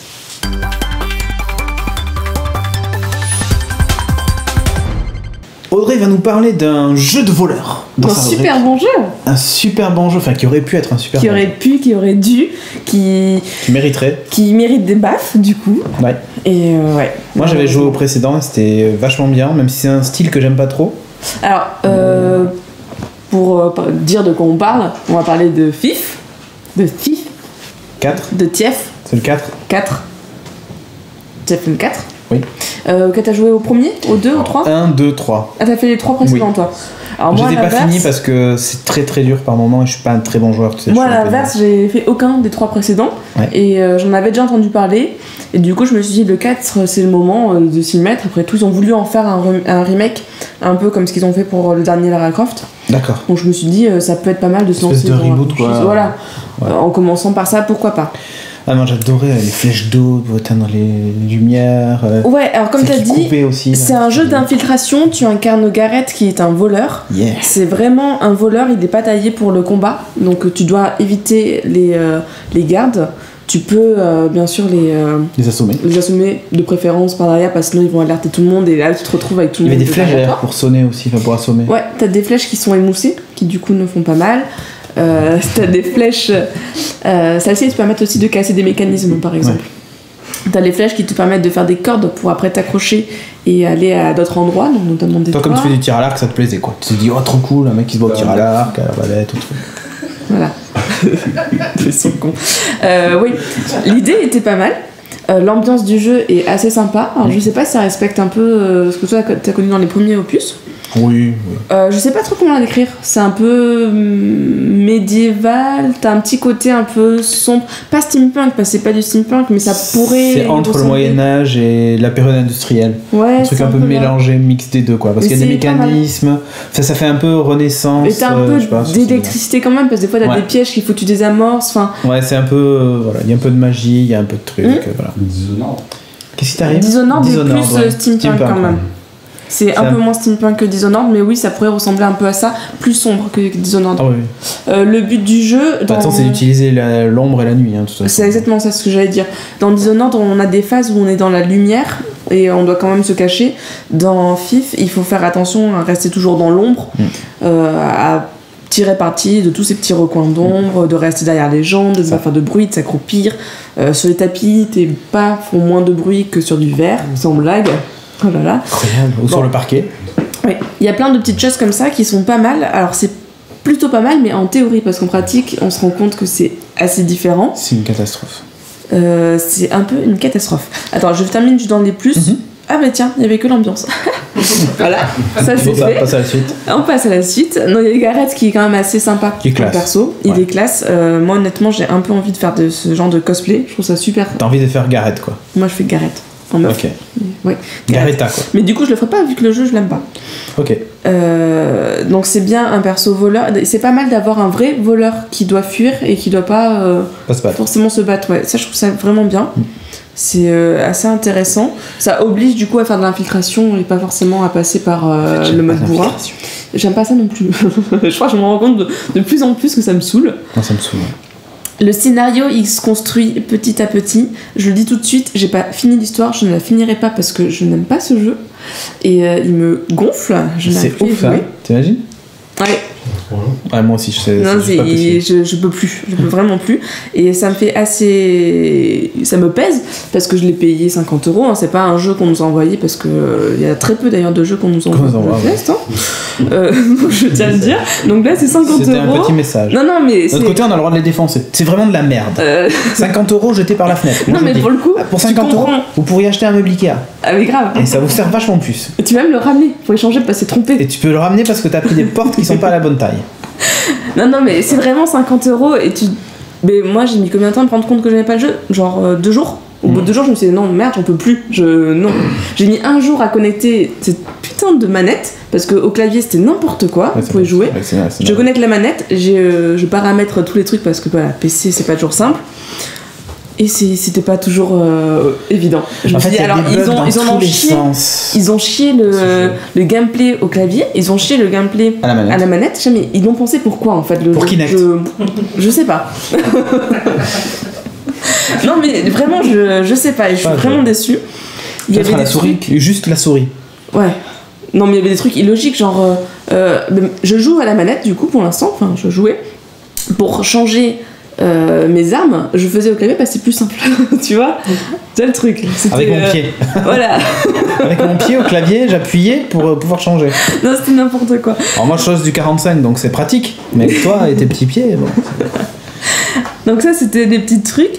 C'est vrai que ça donne quand même envie d'explorer. T'as envie d'aller voir un peu les maisons, d'aller prendre tous les objets qui traînent. Sauf que tu te rends compte qu'en objet qui te traîne, 80% du temps, tu ramasses tout ce qui est à disposition. Donc des cadres qui sont un peu en argent, des fourchettes. Alors ça, tu ramasses plein de fourchettes. Mais ça sert vachement les fourchettes, c'est ça qui est bon. Et là, tu te dis, mais putain, je suis censée être le voleur, tu vois, de cette... Voleur de fourchettes. Et je vole des fourchettes. Mais c'est ça qui est bon. Et là, tu te dis, ok, c'est un peu relou. J'ai lu des avis d'autres personnes qui disent qu'apparemment... C'est trop cool de voler des fourchettes. Non, mais apparemment tu peux même ne rien voler, oui. Et à chaque fin de mission t'as quand même des sous, peu importe si t'as bien rempli tes tableaux ou pas. Donc du coup en fait tu peux avancer sans voler. C'est ça. Donc tu te dis au bout d'un moment, Dans ce cas, pourquoi voler des fourchettes? T'as qu'à pas le mettre ce putain de truc et tu laisses juste les beaux objets que là tu vas chercher dans les maisons un peu plus cachées avec des mécanismes de sécurité soi-disant plus développés. Soi-disant. Ouais, parce que c'est pas toujours si développé que ça. Le jeu est buggé. Mais grave. J'ai eu des gardes qui étaient en mode fantôme, tu sais, ils tremblent et du coup ils sont flous. Et du coup tu peux passer à côté, t'en fous, ils sont bloqués. Ils sont bloqués en fait. Ouais. Donc, tu peux les taper sur l'épaule. Enfin, si t'y arrives parce qu'ils bougent très vite, donc tu peux faire comme ça. Le jeu est buggé. Je crois que ce qui m'a le plus énervé, c'est quand non, moi j'en avais un, c'était l'inverse en fait. Je pouvais pas passer, il me voyait tout le temps. Alors que j'étais dans. Si c'est plus sombre, tu peux pas faire plus sombre que le noir. Et ben, il me voyait quand même. Alors moi j'ai réussi à me cacher derrière. Et en plus, je pense qu'il y avait un problème de texture ou je sais pas quoi, parce que le mec il était de dos et il me voyait donc. Moi je suis derrière un PNJ, en plein dans la lumière, mais j'étais dans l'ombre, tu vois, du mec, et le gars m'a pas vu. Ah, parce qu'il était caché dans son ombre à lui, quoi. Et c'est trop pratique, non, pas. Et genre, tu peux être face à lui, mais avec lui, comme il a la lumière derrière, et donc il reflète l'ombre sur toi. C'était un autre jeu, mais c'était n'importe quoi, parce qu'en plus, le mec, il bougeait, donc moi je le suivais en bougeant, t'es là, mais c'est ridicule. Parce que tu lui demandes, tu peux aller vers la gauche. Parce que je veux aller à gauche. C'est ça. Non, mais... Just a box. D'ailleurs, ouais, voilà, c'est un peu ça, c'est Just a box. Ouais, totalement ça. Tu dis par contre, solide. Je sais pas, l'IA est censée avoir un peu évolué entre temps et en fait non. Les gardes ils te suivent pas tant que ça et j'ai l'impression, alors pour le coup j'ai pas testé à fond, mais j'ai l'impression que quand tu te balades au-dessus d'eux, ils peuvent pas t'entendre, ils peuvent pas te voir. Mais non, parce qu'ils sont pas au même niveau. Bah ouais. Donc du coup tu peux faire du bruit, rien à battre. Putain, c'est ça. Ça m'est arrivé plusieurs fois. C'est que là. Ah bah le son il se propage à l'horizontale, c'est bien connu. Donc si t'es pas au même niveau, bah ça marche pas. C'est pratique quand t'es voleur, n'empêche. Grave. Voilà. De la merde. Donc ça déjà c'est pas top. Le truc qu'on vole des fourchettes c'est pas top non plus. Le jeu c'est clair, on préférait voler des cuillères. Le jeu est assez linéaire. C'est vraiment c'est pas bon j'allais dire Assassin's Creed hein, c'est pas le même type de jeu en même temps. Dishonored est quand même tu as une sensation de liberté que là t'as pas du tout quoi. Non. Là tu l'as beaucoup moins. T'as à la fois l'impression qu'ils ont voulu te donner une liberté et en même temps t'es réduit partout parce qu'on te dit ah là tu peux monter parce que t'as des traces blanches là regarde la peinture regarde là c'est brillant en bleu donc tu peux tirer une flèche. C'est quoi, ça me fait penser au premier Batman où quand t'arrivais dans une salle t'avais différentes façons d'aller traverser la salle, mais en gros de toute façon t'allais traverser la salle quoi. Donc c'est vraiment, ça me fait penser à ça et je trouve dommage. Mais après quand c'est bien fait tu peux dire mais là, des fois c'est pas grave, mais là c'est mal fait. D'ailleurs, sauf que là ça sert pas à l'histoire quoi. Ça peut être Batman, sympa. Ça sert à l'histoire. Enfin, il est enfermé dans des cellules et dans des donc trucs. Donc c'est normal que quand t'as que deux portes, tu passes par l'une et tu sors par l'autre quoi. Mais là, ça c'était philosophique, merci. Mais là, bon, voilà. Et en fait, je pense que, alors peut-être que je me suis trompée sur le jeu et ce à quoi j'attendais, parce que moi j'attendais quelque chose de plus ouvert, ou même pas forcément qui soit réellement plus ouvert, mais qui te donne l'impression de vraiment contrôler la cité et de te faufiler partout, de pouvoir aller chez tout le monde. Et c'est pas ça, dès que tu ouvres une fenêtre, c'est toujours le même, tu sais, c'est chiant, ça dure 3 plombes, tu rentres, tu forces la fenêtre, quand tu veux sortir, il faut que tu reforces la fenêtre. Et là, je suis dedans, c'est censé... Non, bon ok. Et c'est tout le temps comme ça, surtout, ça m'a énervé. Il y a un verrou à la porte, quand t'es dehors tu la crochettes, et quand t'es à l'intérieur tu dois aussi la crocheter. Je me suis enfermé. Non, les crochets par contre tu fais une seule fois. D'ailleurs les crochets c'est un des petits points positifs du jeu, ils sont pas trop mal foutus et quand tu te trompes trop de fois ça alerte les gens parce que ça fait du bruit de te tromper. Ah bah oui. Ça c'est pas mal, tu vois, tu te dis c'est plutôt réaliste, c'est pas mal. Parce que comme tu te trompes tu fais merde. Vite garde, viens ici, je donne ton nom. Il y a autre chose qui m'énerve et qui d'ailleurs qui m'énerve dans de plus en plus de jeux en ce moment, c'est donc FIF, c'est un jeu où t'es à la première personne et t'as des passages d'escalade à la troisième personne. Voilà. Pourquoi faire ? Pour rien. Ça sert complètement à rien parce que tu peux très bien te balader sur les toits à la première personne, tu le fais tout le temps. Mais alors il y a des fois, il se dit attends, regarde, là tu fais des tuyaux, tu sais que ça affiche en bleu. Là oui, je suis con, tu sais, j'avais pas vu qu'il y avait un tuyau où je pouvais m'accrocher. Ça m'énerve de me prendre pour une débile. Mais en fait, oui, dans Assassin's Creed, en fait, il t'indique pas quand tu peux t'accrocher à un truc. Oui, mais c'est toujours à la troisième personne de toute façon, déjà. Mais là, ouais, je sais pas. Non, c'est très mal fait. Voilà, c'est mal foutu. Et t'as un mode focus. Alors, t'as parlé de Batman, c'est un peu quand il met sa batte vision, c'est un peu ça, qui t'indique du coup un peu tout. T'es plus rapide à crocheter, tout ça. J'ai jamais utilisé. honnêtement, je pense pas qu'il soit utile et je pense que ça enlève beaucoup de plaisir d'essayer de chercher des choses. Enfin. Non, mais c'est une catastrophe ce jeu. De toute façon, il faut l'éviter. 50 €, ça vaut franchement pas le coup, même si vous êtes fan de. Non, 50 €, c'est vraiment pas le coup. Et encore même pas. Si vous êtes fan de la franchise et que vous y jouez, vous allez être déçus. Donc c'est débile.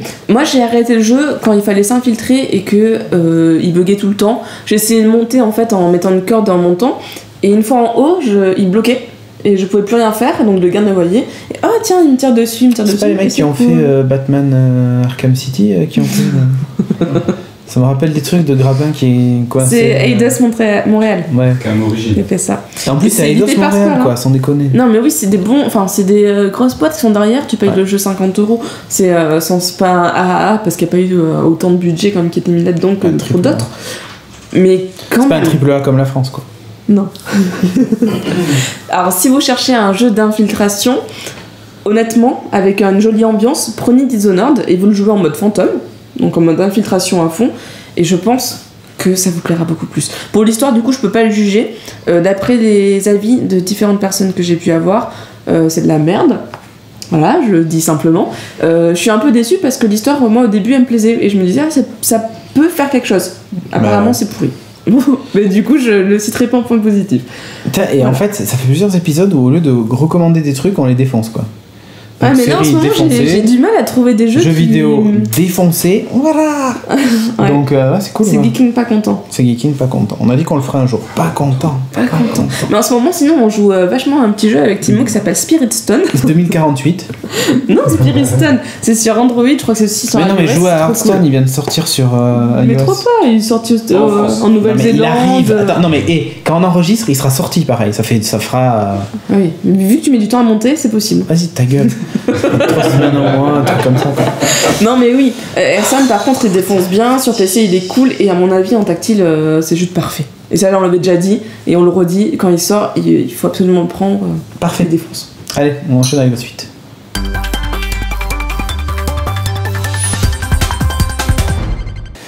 Dans la rubrique ciné, Kevin va nous parler de Captain America. The Winter Soldier, le soldat d'hiver. Le soldat de l'hiver. De l'hiver, c'est vrai. De l'hiver. Un film réalisé par Anthony et Joe Russo, ouais. Qui pour l'instant a fait surtout des séries télé, surtout la série Community. Il a réalisé beaucoup d'épisodes de Community. D'ailleurs. Oui, d'ailleurs, voilà. Ça va être la critique no spoil en fait, parce qu'il y a tellement de choses en fait qui se passent dans le film, ça va être compliqué. Oh, bah, là, c'est pas un spoil de dire qu'il est dedans. Ouais, c'est un caméo quand même. Moi je le savais pas quand je l'ai vu, j'étais content. Hein. Et franchement, quand je l'ai vu, je me suis dit, oh, mais c'est énorme! C'était parce cool. Que pour le coup, voilà, ça. J'espère qu'il reste dans le personnage, mais bon. Ouais. Donc c'est le. Ça parle de quoi? C'est la suite. Ouais, ça se situe après Avengers. En fait, globalement, la chronologie des films est à peu près la même que les sorties ciné. En fait, ça se suit, les trois se suivent. Donc ça se passe après The Avengers. Captain America rejoint le Shield, où il fait des missions en compagnie de Black Widow et d'autres agents. Mais il a un petit peu du mal à s'intégrer dans le monde du 21e siècle. La moralité n'est pas la même que celle des années 40. À l'époque, on disait bonjour dans la rue. Déjà, ouais. On se levait pour laisser sa place aux vieilles dames dans le métro. L'ennemi était plus clairement identifié, quoi. On savait, le nazi était là, on savait sur qui il fallait taper. Voilà. De nos jours, c'est difficile de distinguer ses amis de ses ennemis. Tout le monde cache des secrets, surtout le Shield. C'est moche. Surtout le Shield, donc Steve il a un petit peu du mal avec tout ça et il pense même carrément à recrocher le bouclier et faire autre chose de sa vie. Voilà. Pâtissier, il a hésité un petit moment. Super. Pâtissier Manon. Parce qu'il distribue bien les pains, donc il se dit. Boulanger. Hein. Cas d'avenir. Et donc tout ça va être un petit peu chamboulé parce que Nick Fury a été victime d'une tentative d'assassinat. Tatin. Mais il parvient à donner une clé USB qui contient des données à Steve Rogers qui mettrait à jour une immense conspiration. Le problème, c'est qu'il ne sait pas se servir d'une clé USB puisque. D'ailleurs, elle est un peu grosse sur la clé USB, je sais pas comment elle est. Elle est comme ça. Ouais, mais en fait, mais d'un autre côté, il y a 200 Tera dessus, donc c'est normal qu'elle soit un peu grosse. Ça, c'est pas dit dans le film. Hein. Oui. Ça, c'est tu supposes. Donc il confie à Steve une clé USB qui contient des données qui mettra à jour une immense conspiration au sein du Shield. Voilà. Et très très vite, lui et Black Widow se retrouvent poursuivis par le Shield et qui veulent mettre la main sur les données. Et voilà. Donc dans la phase 2 des films Marvel, en fait, ils ont essayé de faire un truc un petit peu différent. Ouais. C'est-à-dire qu'ils voulaient pas faire des purs films de super-héros pour éviter un petit peu la répétition. Ils ont voulu faire un peu des films dans un genre particulier mais où il y aurait les super-héros dedans. Donc là, dans celui-là, c'est fortement inspiré des films des années 70, très conspirationnistes. Par exemple, mon préféré, moi, c'est Les 3 jours du Condor, avec Robert Redford. Mais c'est Bader qui est aussi dedans, ouais. Et donc, d'ailleurs, le film emprunte vraiment une grosse partie de la structure à 3 jours du Condor, c'est-à-dire les héros découvrent un secret, ils se retrouvent poursuivis pendant le film. D'ailleurs, j'étais un petit peu déçu par rapport à ça, parce que je pensais que ça serait un petit peu plus... comment dire, original, un petit peu plus recherché que ça, quoi. Mais bon, c'est un petit peu une excuse pour les scènes d'action du film qui sont mortelles. Mais vraiment mortelles. J'ai été vraiment soufflé par ça. C'est peut-être les meilleures scènes d'action que j'ai vues dans un blockbuster américain depuis peut-être les Jason Bourne, je pense. Au niveau de l'action, au niveau de tout ce qui est chorégraphie des combats, moi j'avais mal pour les mecs en face qui ramassaient des mandales, quoi. Mais c'est ça, tu sens vraiment en fait l'impact. C'est limite tu sens pas les codes craquer en fait, quoi. Et la puissance du truc, ça me fait penser, tu sais, au Batman Arkham Asylum et tout ça, quand tu frappes et que c'est violent, ben c'est exactement ça. Et quand les mecs, quand il leur fout un coup de pied, que le mec il part et il tape en chemin une barrière, putain, mais t'as mal pour la barrière aussi, quoi. Le pire, c'est le coup quand tu lances ce bouclier à bout portant sur le mec dans le plexus. Et là, le mec il peut plus respirer. T'as pas envie d'être à sa place. Oui, c'est clair. Et la course tu compatis un petit peu, t'es un méchant, mais. Et à un moment, il y a une poursuite, tu sais, où il défonce des portes. Il écrase toutes les portes. Putain, mais alors c'est mortel, quoi. Mais rien l'arrête, le mec c'est un train, quoi. Ouais, c'est ça. Le bulldozer. Il éclate tout sur son passage, donc vraiment, une chorégraphie des scènes d'action excellente. Les meilleures que j'ai vues dans un film américain depuis longtemps. Limite, ça rivaliserait avec les productions asiatiques. Moi, je trouve, personnellement, je trouve que ce film-là, c'est mon film Marvel préféré. Et je vais le mettre en 2. Alors, en fait, Iron Man 3 par rapport à d'autres. Ah non, moi Iron Man 3 je le mets pas du tout en premier. Moi en fait mon ordre jusqu'à présent c'était Avengers en premier, que j'ai vraiment adoré Avengers, et j'aurais mis Iron Man 1 juste derrière, parce que pour moi le Iron Man 1 était vraiment bon, quoi. Ouais, c'est le premier, la fin est un peu bâclée. Ouais, mais moi il m'avait laissé quand même une super impression, et je l'ai revu il y a pas très longtemps et c'était mon classement. Et ben Captain America 2, par certains aspects, je le mettrais devant Avenger, parce que je trouve que justement il s'inscrit dans moi ce que j'aime, ce qui reprend Iron Man 1, hein. C'est-à-dire que c'est vraiment ancré dans la réalité. À aucun moment, de temps en temps tu le vois bien, parce qu'à la fin du film tu vois bien qu'il commence à avoir un peu de surnaturel et de trucs, mais dans l'ensemble je trouve que justement on est ancré dans la réalité, et moi c'est ça qui me plaît, et qui franchement entre nous c'est un peu ce qui a relancé les films de super-héros, c'est être ancré dans la réalité, quoi. Eh ben, j'ai adoré ça, et du coup, par cet aspect-là, et ben, forcément, je le mets avant Avenger, parce que Avenger, on peut pas dire que voilà. Et en même temps, il y a après, bon, je suis un grand fan de la série Marvel Agent of Shield. Je sais, je dois être le seul, mais justement, ils sont en train de faire le truc qu'il fallait absolument qu'ils fassent avec cette série. C'était de se caler sur les films Marvel. Alors pour Thor, Thor 2, il y avait eu un petit truc vite fait comme ça, machin. Il parle vite fait des événements de Londres dans un épisode. Enfin bon, voilà, mais c'était franchement pas terrible. Il y a Sif qui débarque, machin, mais en fait c'est pas lié vraiment à l'histoire de Thor. Mais alors là par contre, l'épisode 16 de Agent of Shield, on est mais pile avec Captain America. Et d'ailleurs ils ont décalé la diffusion de la série pour qu'elle corresponde à la sortie du film, parce qu'en fait ce qui se passe dans la série, que les Américains du coup ont découvert lundi soir, enfin bon, on enregistre là donc c'était lundi, quand ils ont découvert la série, il se passe un truc avec un personnage qui va sur un bateau, et la scène d'intro de Captain America se passe sur le bateau avec ce personnage, et donc du coup les Américains ont vu d'abord la série, et là le film sort cette semaine aux États-Unis, parce qu'ils l'ont après, on l'a eu avant eux, et donc du coup quand ils vont aller au cinéma, s'ils ont vu la série Agent of Shield, ils ont la suite directe en fait, et quand ils vont voir le film, ils vont comprendre ce qui se passe à la fin de l'épisode de Agent of Shield, où en gros à la fin il y en a qui disent revenez vite, c'est la merde, c'est le bordel, et on comprend, enfin si tu vois juste la série tu comprends pas ce qui se passe. Non, c'est bien, tu peux pas te douter de ça, et dès que tu vois le film, alors là c'est mind blowing, mais c'est ça, tu te dis mais c'est pas possible, et du coup comme l'épisode 17 de la série reprend juste après Captain America 2, et il va être diffusé dans une semaine, et il me tarde de le voir parce que c'est juste mortel, quoi. Il y a plein de théories qui sont lancées et tout. Mais là je sais pas ce qui va se passer, quoi, mais Ouais. Non, il était J'ai adoré le film. Tout ça et. Attends, ouais. Captain America ou pas? Bref. Notre Captain. Donc t'as adoré le film, toi aussi? Donc j'ai adoré le film, ouais. Donc c'est une action énorme. Les courses-poursuites sont mortelles aussi dedans. Il y a un nombre de bagnoles pliées, mais hallucinant. Moi j'étais tout content sur mon CGM quand il y a des trucs qui pètent comme ça. Et d'ailleurs, quand ils sont au moment avec le faucon dans une bagnole, c'est l'Insignia version Chevrolet en fait. Donc je voyais ma voiture à l'écran se faire défoncer. Mais je te jure, elle se fait comme ça quand elle explose la voiture. Voilà ça, je me suis dit, ah ouais, dis donc, la mienne elle est moins rayée quoi. Tu sais, quand il finit sur la portière. Oui. Voilà, et je me suis dit, attends, et le mec il lève la portière comme ça. Déjà j'ai du mal à l'ouvrir dans ma voiture, donc jamais je pourrais la porter sur un bras quoi. Pas grave. Winter Soldier. Ouais, c'est ça. Mais vraiment, c'est mortel. Hein. Donc voilà, action excellente. C'est ouf quoi. Autre point fort du film, c'est vraiment Chris Evans. C'est totalement approprié. Ah, alors là. Qui l'aurait dit il y a quelques années, après qu'il avait fait les 4 Fantastiques, que le mec il serait aussi génial que ça. Pour moi, c'est lui. C'est Steve Rogers. Moi, j'y croyais pas. Steve Rogers, quand il fait un discours, en fait, t'y crois. Il est crédible, en fait, le mec. 9 fois sur 10, tu rigoles. Il y a une déception quand même. C'est Scarlett Johansson, je crois. Ouais, pareil. Alors là, j'ai été déçu. C'est mieux. J'ai trouvé moins bien écrite que dans Avengers. Ouais, alors, mais par contre, en termes de jeu, je trouve que c'est un peu mieux que dans Avengers, parce que dans Avengers, elle fait toujours la même tête. Du début à la fin, aussi. Oui, les scènes vont être très bien dans Avengers. Ouais, quand on la voit de dos, quoi. Mais franchement. Attends, le face-à-face contre Loki, elle est bien dedans. Ouais, mais c'est une scène. Elle est bien écrite, elle le joue bien. Moi, je sais pas. Là, je trouve que le personnage prend carrément de la consistance dans Captain America, mais c'est obligé, parce que à la limite, Captain America, c'est même pas un film Captain America, c'est un film Captain America, Nick Fury, le deuxième personnage principal. Ouais, en fait, c'est presque. Enfin, c'est pas du tout un film d'un super-héros individuel. Pour moi, c'est un film.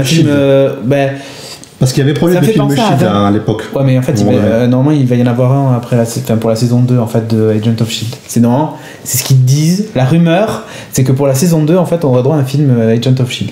À voir. Ouais, j'espère qu'ils vont changer les personnages quand même. Parce que... on verra. Mais bon, bref, non, mais moi, ce que je veux dire, c'est qu'on est plus sur un film. C'est plus un film d'équipe comme Avenger qu'un film d'un super-héros seul, en fait. Film choral. C'est un film choral, mais complètement. Et donc dedans il y a le faucon aussi qu'on découvre. Et alors l'introduction du personnage, alors là ultra ancré dans la réalité quoi. Enfin tu peux pas faire plus que ça parce qu'au début je me suis dit attends le faucon, qu'est-ce que ça va donner dans le truc, comment il vole, comment ça va se passer concrètement et tout. Les scènes de vol sont excellentes. Ouais, sont très bien fait. Les effets spéciaux sont parfaits. Enfin, j'ai pas vu de... le petit bémol, moi, c'est au niveau de la réalisation, j'ai trouvé encore une bosse et le tout. Je le dis à chaque fois, je trouve encore le montage trop rapide. Ouais. Et les plans beaucoup trop courts. Ouais. C'est un peu dommage parce que t'apprécies pas trop. Les chorégraphies sont tellement géniales que t'as envie en fait d'en profiter beaucoup plus et ça te frustre un petit peu par rapport à ça. Tu l'as vu en VO? Ouais. Alors le français, il parle français. Il parle pas français, il parle québécois les mecs. D'accord. Les théories du début, c'est des Québécois. T'as déjà été menacé par un Québécois. Je dis c'est ridicule. D'accord. Toute la salle était explosée de rire à la moindre réplique. Oui, mais au Québec, non. Mais chez nous, oui. Moi, je te mords de rire. Posez les bombes contre ta gueule. Ouais, fais voir Captain America. D'accord. C'est ça. Ok, très bien. Nous, on n'a pas eu de chance, on l'a eu en VO et en 3D. En VF et en 3D. Tu imagines le cumul des mandats. Vous avez remarqué sur la liste, parce qu'il se note, Steve, tous les trucs qu'il va voir. Putain! Et en fait, ils ont fait une liste. Coluche, Louis de Funès. Ils ont fait une liste par pays, en fait. Dans chaque pays, ils ont fait une liste différente. Bien sûr. En fait, pour la France, ça a marqué Coluche et Louis de Funès. Daft Punk aussi. Et Daft Punk. Et en fait, il a une liste sur un carnet où, en gros, il se note tous les trucs qu'il doit. Il a loupé. J'ai pas vu Louis de Funès et tout. Ah, mais si, putain. Coluche et Louis de Funès, Daft Punk, et il y avait un autre truc. Je crois qu'il y a la Coupe du Monde, un truc comme ça. Ouais, genre Coupe du Monde 98, finale de la Coupe du Monde. T'as dit, mais attends, mec, pourquoi tu fais ça? Parce que le mec il est juste un peu américain, qu'est-ce qu'il a à branler de Louis de Funès? Non, je crois que c'est un concours qu'ils ont fait où chacun devait mettre ses trucs et dans chaque pays en fait, et voilà, c'était tout pourri. C'était pas la meilleure idée qu'ils aient eue. Bon, ça dure 2 secondes, hein, donc il faut vraiment le voir, mais sur le coup, quand j'ai vu ça, je me suis dit, mais c'est ridicule, comment. Enfin, c'est pas logique quoi. Ouais, c'est dommage, ouais. C'est du patrimoine historique français ou non? Le patrimoine historique français, ouais. Sauf Captain America. Captain America qui doit regarder Louis de Funès. Bon. Captain Tour Eiffel, ouais. Captain Tour Eiffel. Non, c'est le garde républicain. Pourquoi? C'est un comics ça? Ouais, les photos sont sur le net, hein, tu peux le chercher, tu verras la liste. What else? C'est tout? Si autre bémol, la musique m'a déçu, mais malheureusement. J'ai pas fait gaffe à la musique. Voilà. Toi, elle m'a pas marqué. Justement, c'est ce qu'on disait, il n'y a jamais de thème, on en parlait pour Robocop, à part. Mais vraiment, mais dans les films Marvel, c'est vraiment une constante, malheureusement, il y a manque une musique. C'est Iron Man. Il y a que le thème d'Iron Man 3, et sinon les autres, c'est vraiment anecdotique, j'ai trouvé. C'est Iron Man quoi. Ouais. Ouais, ça laissait, mais il y a son thème dans le 3 qui est pas mal, mais sinon tous les autres, totalement oubliables. Il serait temps qu'ils embauchent un vrai compositeur Marvel. C'est vrai. Enfin bref. Donc, et la 3D était pour le coup merdique. Moi, je pas vu en 3D. Mais dorénavant, dès que je peux éviter la 3D pour le film Marvel, j'évite pas. Ouais, mais t'as bien raison. Mais franchement, c'est mortel et j'ai hâte moi maintenant de voir ce qui va se passer parce que ça. Ouais, moi, ça m'a donné envie de voir Agent of Shield en fait, c'est ça. Mais ça remet tout en cause quand même. Il va se passer plein de trucs et les scènes de post-générique te donnent trop envie de voir la suite. Alors, sauf la dernière, enfin la toute dernière. Ah, si. Ouais, mais en même temps. Si tu veux, moi en fait j'ai fait le camp, c'est-à-dire que j'ai regardé les scènes avant de voir le film. Ah. Et tout simplement parce que déjà l'histoire des comics donc. Et tout simplement parce qu'il y en a un qui a dit, attends, il y a la deuxième scène de fin, elle remet à plat tout le film et tout machin. Ah bon. Et je me suis dit, bon. Donc du coup, non mais j'avais lu ça et je me suis dit, ok, très bien. Puis je regarde la scène de fin et je dis, attends, c'est. Ouais, non, on remet pas à plat. Pas du tout même. Pas du tout même. Mais bon, ça met des théories par rapport à la suite. Oui, voilà. Parce que Chris Evans, il lui reste un nouveau personnage, il lui reste 3 films à jouer. Ouais. Et après, il arrête. Il veut plus faire l'acteur, il veut faire plus que des films. Donc, comment il veut faire l'acteur du tout, ouais. Maintenant, il veut réaliser des films. Bon, ben d'ici là, il faut que je perde un peu, quoi. Puis c'est bon. Aujourd'hui, oui, il est revenu sur sa décision. Et il est revenu sur sa décision. Ah, aujourd'hui. Très bien, parfait. Ah, donc, mieux. On aura peut-être la suite. Peut-être, hein. Ça passera pas comme dans le comics alors. J'ai eu un plus gros chèque qui est passé. Ouais, c'est possible que ça soit ça. Il fait comme Robert. Hein. Ok, bon, et bien sur ce, donc, tu recommandes chaudement d'aller voir Captain America. Ouais, vraiment, super. Le soldat de l'hiver. Le soldat de l'hiver. Voilà. Winter Soldier, exactement. Sur ce, donc, on enchaîne avec la suite.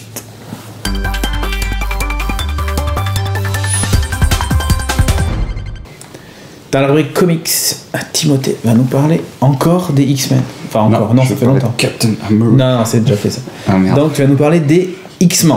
Yeah, absolutely. Ça faisait longtemps.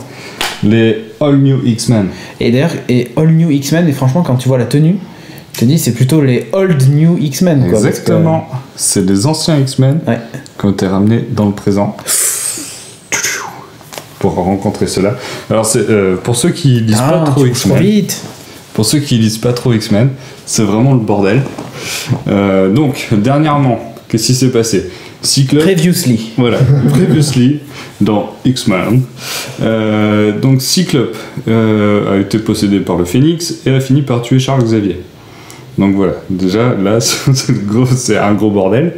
Il faut avoir absolument ce postulat de départ pour lire ça, hein, parce que c'est vraiment suite à ça que tout part en couille. À partir de ce moment-là, les X-Men se séparent en deux groupes. Donc il y a le groupe de Cyclope qui est aidé par Emma Frost, Magic et Magneto. Et donc le Magneto, Cyclope, c'est quoi le bordel? Ouais. Hein, allô quoi. Et l'autre partie des X-Men, donc dirigée par Wolverine, on va qui ont procès ouvert... parce que c'est déposé. Non mais allô quoi. Je dis ça, je dis rien. Hein. Ouais bah fuck Nabila quoi. C'est déposé ça. Donc une autre équipe donc composée de Wolverine, Kitty Pryde, Storm et tout, qui ont ouvert une école Jean Grey, qui reprend Jean Grey quoi.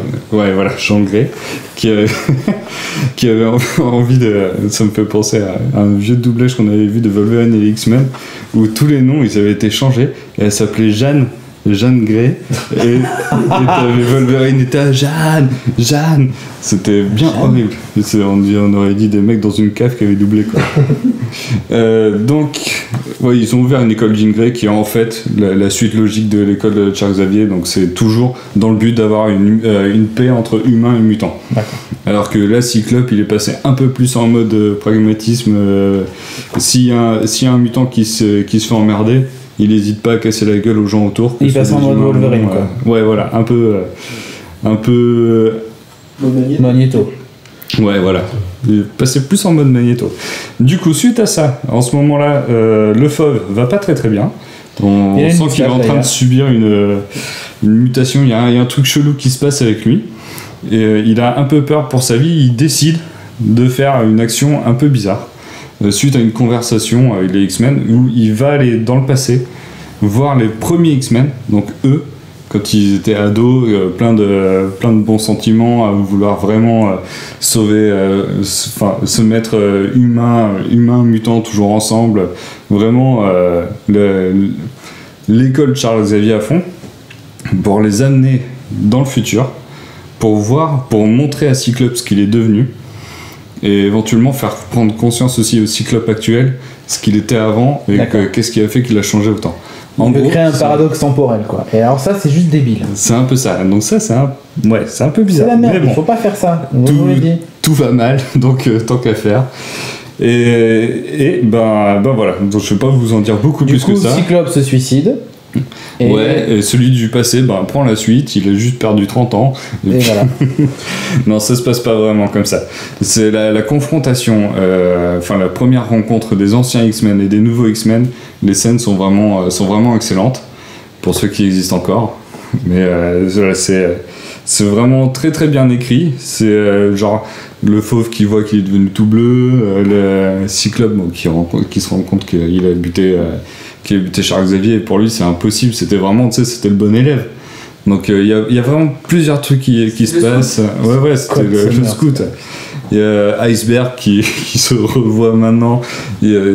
C'est assez drôle à ces moments-là. En même temps, c'est assez... forcément, c'est assez dur psychologiquement pour certains. Et tu le ressens vraiment pas mal dans l'écriture. C'est joli, hein, en tout cas. C'est très très bien dessiné, c'est très coloré, très chaleureux, très dynamique. Donc c'est Stuart Immonen qui dessine. C'est un mec vraiment très très balèze en dessin, il n'y a pas à chier dessus. C'est très très beau. C'est écrit par Brian Michael Bendis, qui a beaucoup officié sur les Avengers. Donc là il passe chez les X-Men. C'est un arc qui a été écrit en novembre 2012. Donc suite au lancement des Marvel Now. Et c'est vraiment c'est hyper facile à lire. C'est hyper agréable à lire. C'est hyper beau. Tu te prends pas trop la tête. Si tu connais pas X-Men, c'est un très bon point de départ. Parce que tu rapprends un peu tous les personnages. Ouais, t'as des personnages emblématiques qui font partie de l'histoire des X-Men depuis des années que tu réapprends en quelques lignes. Et pour ceux qui suivent X-Men depuis un bon bout de temps, pour moi, j'ai arrêté de lire la saga, toutes les séries X-Men. J'étais un peu perdu et j'étais plus trop motivé. J'avais un peu l'impression que ça voulait pas évoluer. D'accord. Et là, le fait de partir sur ce principe-là, de ramener les anciens X-Men et tout, ça donne un renouveau à toute cette série X-Men là. Et c'est vraiment très sympa. Ils ont des Jedi aussi. Ouais, c'est Magic ça. La sœur de Colossus. Donc c'est vraiment plutôt sympa. Qu'est-ce que ça, genre, je regarde mes... 14,95€, je sais pas, Nini Comics. 14, ouais, c'est pas très très cher. Il y a de la page. Ça prend les 5 chapitres. Voilà, il y a plutôt pas mal de pages. Au niveau des... Ouais, ça c'est dans les trucs négatifs. Attends, je regarde, tac, nanana. Donc le retour de Jean Grey. Moi, ce que j'ai beaucoup apprécié, c'est que le fauve est vraiment un personnage important de la saga. Et c'est un de mes X-Men préférés. D'accord. Donc j'aimais vraiment le fait de le voir en premier plan. Et vraiment en premier plan, quoi. C'est vraiment un personnage important. La seule chose que moi m'a gonflé un peu, c'est qu'il y a énormément de doubles pages. Et dans les doubles pages, tu ouvres, tu lis ton comics, donc page par page, puis tu tombes sur une double page et tu comprends pas qu'en fait, ça se lit tout à l'horizontale et genre la première case de la double page est tout à droite. Tu vois, t'as une grosse image, dessus t'as une première case et après tu repars tout à droite. D'accord, toi t'aurais tendance à lire en là. Donc j'étais en train de lire et puis putain, ça veut plus rien dire. Et à chaque fois je tombais sur une double page, c'était ça. Ça veut plus rien dire, mais c'est en anglais. Ah non, c'est en français. C'est en français. Ah mais là typiquement là quoi en fait. Voilà. Faut commencer là-bas en haut. Exactement. Et alors toi tendance à lire ça et à... Voilà, t'as les bulles qui sont sur la gauche et puis c'est bizarre en fait. Donc j'ai eu un peu de mal. Donc bon. C'est après. En fait. C'est compensé par les dessins qui sont super beaux, mais bon. Voilà. Et c'est le seul point négatif que j'ai noté. Après, c'est un très très bon ouvrage, mais c'est pas un must-have. D'accord. Donc si vous voulez vous remettre aux X-Men, si vous voulez découvrir quelque chose de nouveau, si vous voulez vous remettre aux X-Men, c'est vraiment un très bon point de départ si vous avez envie de commencer une nouvelle lecture. Ouais. Enfin voilà, c'est un peu dans l'air du temps avec le prochain film qui sort et tout. Si vous avez envie de vous y intéresser un peu, de suivre une lecture agréable autour des X-Men, bah, je vous conseille vraiment cet ouvrage-là. Sinon, feuilletez-le. Pour les dessins, ça vaut vraiment le coup. Feuilletez-le un petit peu, lisez quelques pages. Si ça vous plaît, prenez-le, vous serez pas déçus. Ok. Voilà. Donc, c'est la seule chose que j'ai à dire. Parfait. Donc voilà. Très bien. Donc, All New X-Men, 14,95 chez Panini Comics. Ouais, et Captain America, il défonce. C'était pas le sujet, mais tout à fait. Si, il fait partie un peu de tout ça. Très bien. On enchaîne avec la suite.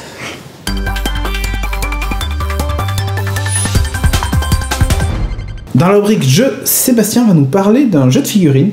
Oui, on y revient, c'est longtemps. On y revient, exactement. Qui s'appelle War Machine. Ouais, War Machine.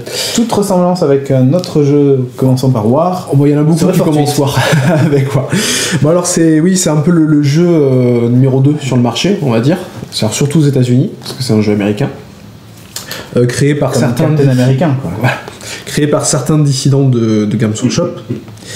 Alors c'est un jeu en fait qui, par exemple au contraire de Warhammer, puisque on compare à ça, n'est pas forcément un jeu de bataille énorme. On peut jouer de l'escarmouche, c'est-à-dire avec 3 figurines, jusqu'au gros jeu de bataille. C'est comme on veut, ça se construit assez bien, ça se goupille assez bien.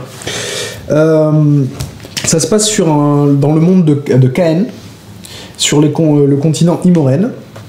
Et c'est un univers en fait médiéval fantastique mais mélangé avec du steampunk. Ah oui. Pas mal le visuel. Voilà, dans le visuel déchiré.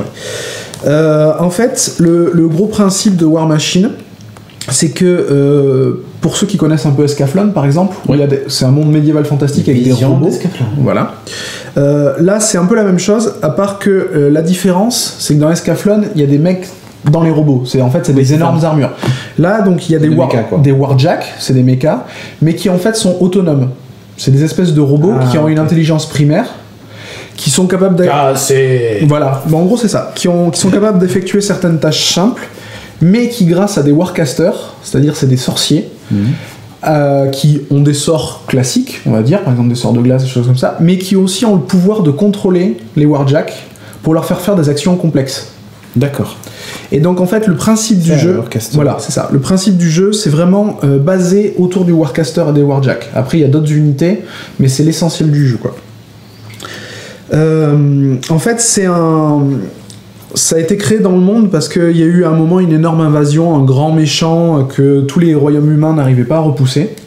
Les humains se sont pris branlés sur branlés, et au bout d'un moment, ils ont réussi à les repousser grâce au premier Warcaster et au premier Warjack qui n'étaient même pas des Warjacks, c'était des colosses qui étaient vraiment énormes. D'accord. Et c'est grâce à ça qu'ils ont pu repousser le mal. Et donc en fait, suite à cette invasion qui a été stoppée, les différentes factions humaines ont recommencé un peu à se taper sur la gueule, et en découle le monde de War Machine, donc qui est ce mélange Medfan, steampunk. D'où le nom War Machine. Voilà, c'est exactement ça. Wow.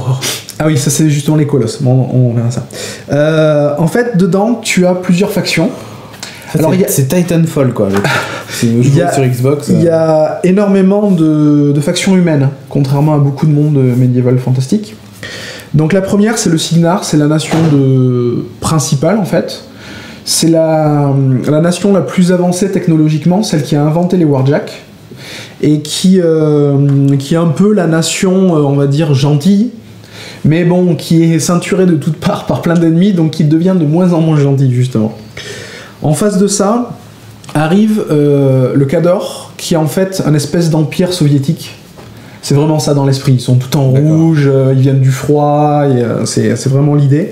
Et en fait, c'était le premier... Ils envahissent la Crimée... Ouais, c'est un peu ça, parce qu'en fait, c'est le premier empire humain qui possédait quasiment tout l'Imoren occidental, et qui, après, avec l'histoire, on a perdu. Mais eux, aujourd'hui, de leur pays, qui fait en gros un quart du continent, ils ont décidé de tout reprendre. En fait, ils disent tout est à nous, donc on veut reprendre. Donc c'est vraiment un peu ça, t'es pas loin du truc. Et t'es en Roumanie, t'es chez moi, ok.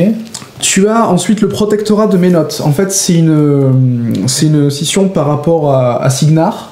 En fait, c'est des prêtres qui ont voulu reprendre le pouvoir parce que le dieu principal, qui est le Ménote, qui est le dieu créateur de l'homme, perd en influence, et en fait il y a un groupe de prêtres qui a voulu regagner influence, et en fait qui ont fait une sécession d'une partie de Cygnar, et qui au final deviennent une autre nation, vraiment que de fanatiques, où tous les gens sont engagés, tu nais avec la religion, enfin c'est vraiment les Corée du Nord. Voilà, c'est à fond quoi.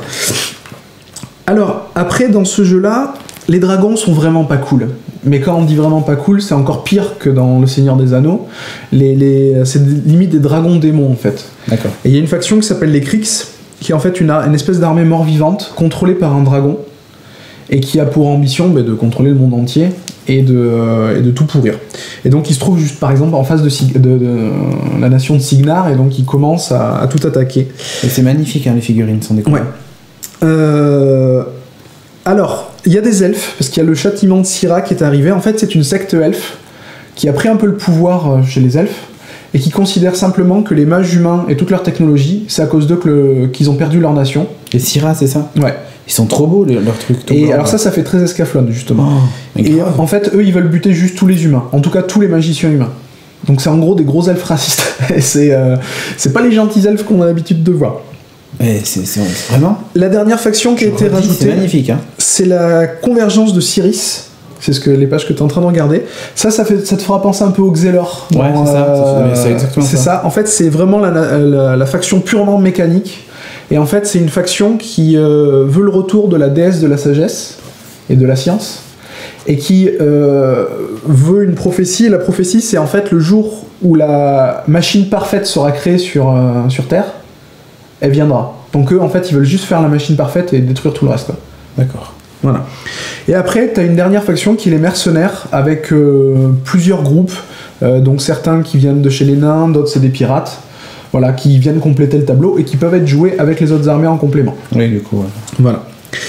Alors et ceux-là, ils sont trop bien, là, les arcanistes. Ouais, ça c'est donc les elfes.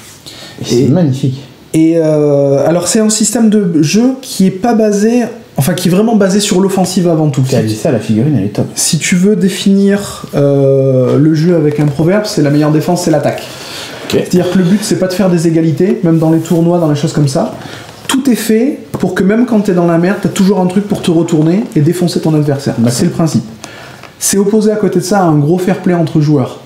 Mais l'univers et les règles du jeu sont faits pour être très agressifs, pour aller tout le temps à l'attaque. Si tu restes que t'essaies de contrôler, tu te fais défoncer. Non, mais par exemple, dans d'autres jeux, tu peux faire du contrôle. Enfin, là, tu peux faire du contrôle, mais vraiment toujours offensif. Le jeu est énormément basé sur les Warcasters et les Warjacks, parce que le Warcaster, déjà, tu le recrutes gratos. D'accord. En fait, ils sont tous à peu près du même niveau, et ils utilisent des points de focus, c'est leur magie, en gros, que tu peux soit utiliser pour balancer des sorts, soit que tu peux allouer à tes Warjacks. Et le problème que tu as, c'est que si jamais ton Warcaster se fait défoncer, mais tous tes Warjacks s'éteignent. D'accord. Voilà. Et ça, alors d'autres Warcasters... C'est un peu comme le train à Bordeaux, il y a des feuilles sur les rails, voilà. Il s'éteint. Donc si tu n'as qu'un seul Warcaster et que des Warjacks, tu te fais défoncer ton Warcaster, c'est fini. Après, tu peux en avoir d'autres qui peuvent les récupérer. Bon, t'as tout un système de règles, et t'as des unités classiques, genre des troupes ou de la cavalerie, qui, elles, ne sont pas dépendantes de ça. Mais tout est... Enfin voilà, ton choix d'armée commence avec le Warcaster. D'accord. Et il t'apporte des fois des points d'armée en plus. Et des pouvoirs. Et en fonction du gars, quoi, t'as pas tout à fait les mêmes résultats, quoi. Voilà. Okay. En fait, et même t'as plusieurs versions des fois du même gars, qui montre des étapes différentes de son histoire et sa façon de contrôler ses affinités avec certains Warjacks, parce qu'il y a des Warjacks qui développent une âme un peu, entre guillemets, au fur et à mesure. Alors, moi, la question, souvent, ce que j'aime bien dans ce type de jeu, c'est le background. Donc, est-ce que c'est développé ou... Alors, il y a un énorme background derrière, mais dans le livre de base, je le trouve... Alors, c'est justement c'est un peu des points négatifs que j'ai mis. C'est un peu léger, je trouve, pour le livre de base. Alors après, ce qu'il faut savoir, c'est que c'est un jeu qui existe depuis longtemps. Et là, c'était la V2, mais la V2 n'avait jamais été retraduite en français. Et en fait, donc, c'est un jeu qui est fait à la base par Privateer Press, donc Privateer Press, qui est donc une société américaine. Et mais là, qui en fait revient sur le devant de la scène, parce qu'il y a une société qui s'est créée française, qui s'appelle Victoria Game, qui a pris le pari de retraduire tout et de relancer et de reprendre en Europe, enfin du moins sur la partie francophone, leur place de numéro 2 du marché. Mais très franchement, je trouve que les figurines, ça claque. Mais tu sais quoi, je trouve que c'est entre Infinity et Warhammer 40 000. Je trouve que les figurines sont proches de... Enfin, proches. J'adore les figurines. C'est au-delà de Warhammer 40 000. Je trouve que tout est fait pour que les figurines, elles pètent. Oui, mais justement, dans War Machine, mais je trouve que les figurines de Infinity, elles pètent vraiment, quoi. C'est plus fin, super dynamique. C'est beaucoup plus fin. C'est dynamique et tout. Alors que là, il y en a certaines, franchement, ça a des figurines. Ça a de la gueule, quoi. Oui, ça a de la gueule. C'est vraiment, si tu veux définir War Machine, c'est autant les règles que les figurines, ça a de la gueule. Faut que ça en jette, faut que c'est puissant. Figurine plomb ou plastique que plastique? Beaucoup de plastique, il y a un peu de plomb aussi. Ok. Voilà. Alors, moi, ce que j'en ai pensé. Donc, ce qui est sympa, c'est que c'est un univers Medfan, donc on pourrait dire classique et tout, chiant, vu et revu. Mais du côté, avec la fusion steampunk, c'est quand même un truc que t'as jamais vu. Et visuellement, il y a des trucs vraiment top. Hein. Et du coup, tu te retrouves dans un univers Medfan, mais des paysans. Ça emprunte un peu au manga, tout ça avec Escaflowne. Il y a de la magie, il y a un peu de méca. Tout est mélangé un peu, et c'est bien fait, c'est vachement bien fait. Un système de jeu très dynamique, donc vraiment basé sur l'offensive, et que en fait t'as envie de tester tous les battle groups. Les battle groups, c'est un ensemble Warcaster avec ses Warjack, et t'as envie de tester plein de combinaisons parce qu'après il y a des synergies selon les factions. Par exemple, il y en a qui sont plus ou moins basés avec des synergies, mais t'as vraiment envie de faire plein de tests. Pas forcément pour jouer des énormes armées et d'acheter beaucoup de figurines, essayer des trucs, mais vraiment essayer faire ton groupe à toi, quoi. Franchement. Et du coup, tu peux t'amuser à faire des petites escarmouches de Warcaster. Par exemple, pour les Cador, le battle group de base pour commencer, t'as le Warcaster et 2 Warjack lourds. Voilà. Point. Voilà. Et ça, voilà, c'est une boîte qui fait 45€, tu joues. Ok. Qu'est-ce que donc, les synergies, tu peux faire, l'avantage aussi, tu peux faire toute taille de partie, c'est-à-dire tu commences avec des batailles à 15 points, voilà, avec un battle group, et avec là par exemple la boîte qu'on a amenée, là c'est à tout pour commencer dedans. Okay. Il y a le petit livret de règles, alors qui est beaucoup plus succinct que celui-là parce qu'il n'y a pas l'univers, il n'y a pas tout ça, c'est vraiment que l'essentiel, les règles. Vous avez dedans un petit dictionnaire de règles. Voilà. Alors il y a le magazine Privateur Press qui est avec, il y a toutes les cartes des figurines, et vous avez dedans, je crois que dans celle-là il y a 17 figurines, il y a 2 factions qui s'opposent, donc là c'est le Cador, donc les Ruskov, et en face les Ménotes, donc les gros zélotes religieux.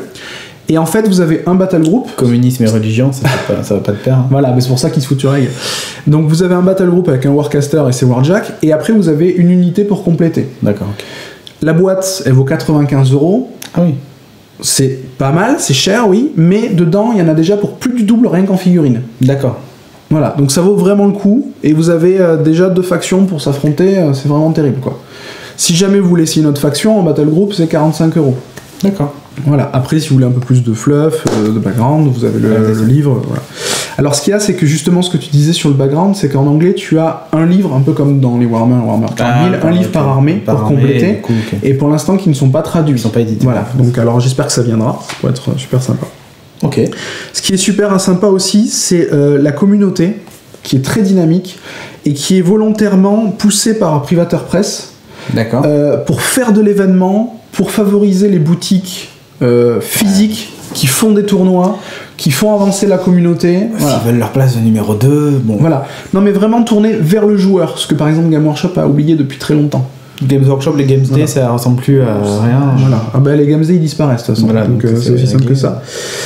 Alors le truc aussi qui est vachement bien, c'est qu'en fait, Privateur Press, ils ont 2 jeux. Ils ont War Machine, ils ont Horde, on en parlera bientôt. C'est 2 jeux qui ont le même corps de règles, à quelques exceptions près pour que ça s'adapte, qui se passent dans le même monde, et en plus on peut fighter une armée de War Machine contre une armée de Horde. Ça c'est génial. C'est vrai. Voilà. Donc ça on en parlera. Pas mal le fait qu'ils aient... En fait c'est en gros comme si tu faisais une armée de 40 000 avec une armée de battle, quoi. Alors c'est d'un côté War Machine, le côté Medfan Steampunk, opposé au côté Medfan Bestial. Bestial, ouais. Voilà. Dans l'autre, en fait, au lieu que ce soit des machines, c'est des grosses créatures contrôlées. Là on s'approche plus finalement de Warcraft, la Horde de Warcraft, en fait. Et donc, après dans les points négatifs, donc c'est ce qu'on disait un peu, c'est un peu un manque de background sur le livre de base. Bon, moi je suis un gros fan de background et de fluff, et donc j'ai bouffé de la règle, mais j'ai pas eu ma dose de background, c'était le petit problème. Et vraiment, ça peut gêner certains, c'est vraiment un jeu ultra offensif. c'est son point fort et ça peut être un point faible. C'est que pour les gens qui aiment vraiment faire de la stratégie, tranquillou, je pose mes trucs, tout ça, non, là faut aller au charbon. Si tu vas pas au charbon, tu te fais défoncer. Avant, moi, justement, je suis pas du genre à aller attaquer direct. Moi j'étais pareil. Avant, je faisais que rester derrière, tirer, contrôler, machin, tout ça. Et en fait, depuis que j'ai joué à Crossmaster, j'ai compris qu'il fallait foncer. Voilà. Crossmaster, typiquement, c'est un jeu où pareil, si t'attends trop, tu te fais vite défoncer, quoi. Donc faut y aller. Voilà. Donc voilà, mais vraiment un super jeu. Voilà, super jeu. Ça va se développer. Les sorties françaises vont se développer. Tant mieux. Mais il y a une énorme gamme derrière chaque faction. Il y a une énorme gamme. Donc là, vous avez 6 factions de base plus les mercenaires. Dans Horde, vous en avez autant. Les figurines sont très très belles. Voilà. Et les figurines, ça claque. C'est la meilleure définition, c'est ça. Super dynamique. C'est pas forcément les plus fines qu'on ait, tout ça, mais par contre, ça a de la gueule. Il y a des chevaliers de Ménote. Enfin, moi, je sais que j'aime pas trop les religieux, mais il y a des groupes de paladins. Putain, mais tu les vois, ça claque, quoi. C'est clair. Hein. Ok. C'est bourré de testostérone. Je suis pas sûr que des nanas jouent à ça, mais c'est vraiment, c'est tout en puissance, en offensif, voilà. T'as le visuel du truc. Ce mec-là. Captain Alistair Kane. Alistair Kane de non, c'est lieutenant Alistair Kane. Mais parce que tu vois, il y a plusieurs versions. C'est ce que je te disais. Tu es un capitaine balayeur des rues, chasseur, fils de la tempête. Et franchement, l'image, regarde. L'illustration, elle est top, quoi. Les illustrations sont super belles aussi. Et elle te montre bien le côté bien lourd du monde. C'est vraiment la merde aussi. C'est top, quoi. Ok, donc War Machine chez Privateer Press. Donc, alors, tu recommandes 95€ la boîte de base. Alors 95€, 45€ le livre, et sinon vous pouvez aussi acheter que le petit à 25€. Ok, voilà. Dans la boîte de base, donc il n'y a pas les règles. Si, dans la boîte de base à 95, tu as le bouquin à 25. Le petit. Voilà. Ok, bon, donc ça va. Oui. Mais il y a tout ce qu'il faut pour jouer à 2 dans la boîte pour de démarrer. base. Très bien, c'est parfait. Nickel. Merci beaucoup. On passe à la suite.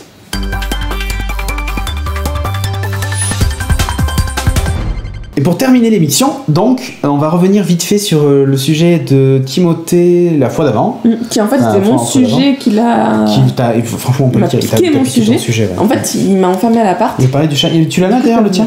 Ouais, toi, en plus, il est golden. Moi, c'est un golden shine. Golden shine. Yeah, quelle heure est-il, Madame Persil? Mais là, tu vois, c'est après minuit, donc du coup, j'ai pas trop fait d'exercice. Et oui, depuis 5 minutes, depuis... bref, voilà, moi c'est la version Golden que j'ai. Et on voulait revenir rapidement dessus parce qu'il y a une mise à jour de l'application Android. Ouais. Donc Timo, quand il en a parlé, il a dit que l'application était pourrie, qu'elle était naze. C'est vrai que visuellement, elle était pas top comparée à la version iOS. Et au niveau de ce qu'il y avait dedans, elle était aussi moins bien. Il y avait peu d'infos finalement. Un peu d'infos. Ce qui a changé maintenant, c'est que le cycle du sommeil et le cycle de ton activité est visible heure par heure. Donc ça te permet de voir à peu près où tu as eu de l'activité physique, là où tu aurais pu en faire. Mais bon, si tu étais au boulot, tu peux pas forcément en faire. Mais ça permet quand même de voir des variations. T'as un tracker plus détaillé, quoi. Voilà. Et c'est pas plus juste sympa. Voilà combien t'as fait de pas. Ok, super. T'as toujours pas par contre sur Android la possibilité de dire si tu fais la natation, si tu fais de la course, si tu fais d'autres activités physiques. Ça c'est toujours un peu dommage. L'amélioration que moi j'apprécie beaucoup, c'est que tu peux maintenant faire en sorte que ton bracelet détecte quand tu dors. Donc il détecte tout seul ton sommeil. Ça c'est bien. Et ça c'est top parce que franchement quand tu lis le soir et tu dis oh là je fatigue, je vais faire mon livre. Et après t'es là, il faut que je tape 3 fois et hop ça y est t'es réveillé. Merde. Non mais t'y penses même pas, enfin normalement t'es pas censé y penser. Pour moi en tout cas la technologie du futur c'est la technologie qui sera oubliée. Et voilà, là on y arrive, c'est joli, tu l'oublies visuellement, tu l'oublies aussi dans l'utilisation. Voilà, ça rentre plus dans ce que moi j'attends. Ça me plaît bien. Du coup presque je m'en prendrais un. C'est vrai? Ah mais rien que pour ça, moi le fait que t'aies pas besoin de t'en occuper, que ça soit suffisamment intelligent du coup, le Fitbit le fait pas du tout. Il faut appuyer sur un bouton pour le déclencher. Et alors là où c'est très con, c'est que tu le mets dans ton bracelet parce que c'est pas. Ouais mais ça encore c'est pas grave, je le fous dans mon truc, bon c'est pas grave. Mais je déclenche le truc et ça m'arrive plusieurs fois. Je me tourne et je dors sur mon bras et en fait ça appuie sur le bouton et ça l'arrête. Ok, là c'est con. Mais sauf que bon, ils ont prévu un truc, c'est que le matin quand tu te réveilles, si tu vois que t'as dormi que 2 heures, tu peux très bien lui dire mais non en fait j'ai dormi de telle heure à telle heure et en fait il reprend toutes les données qui étaient au milieu et au lieu de te compter des pas ou des machins, il te les remet comme il faut en sommeil, enfin il a quand même gardé les données quoi. Donc il est pas trop... Il est pas con, mais le seul truc c'est que il peut s'arrêter quand t'appuies dessus quoi. Très con. Ok. Je crois que j'ai vu que Timo aussi m'avait dit que sur la version iOS, maintenant tu peux photographier ta nourriture. Oui. Pour déterminer le nombre de calories, ce que tu as mangé, machin. Voilà.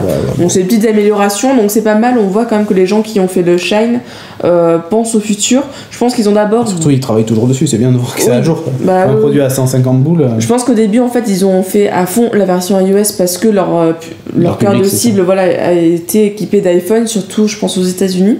Encore plus vrai qu'en France.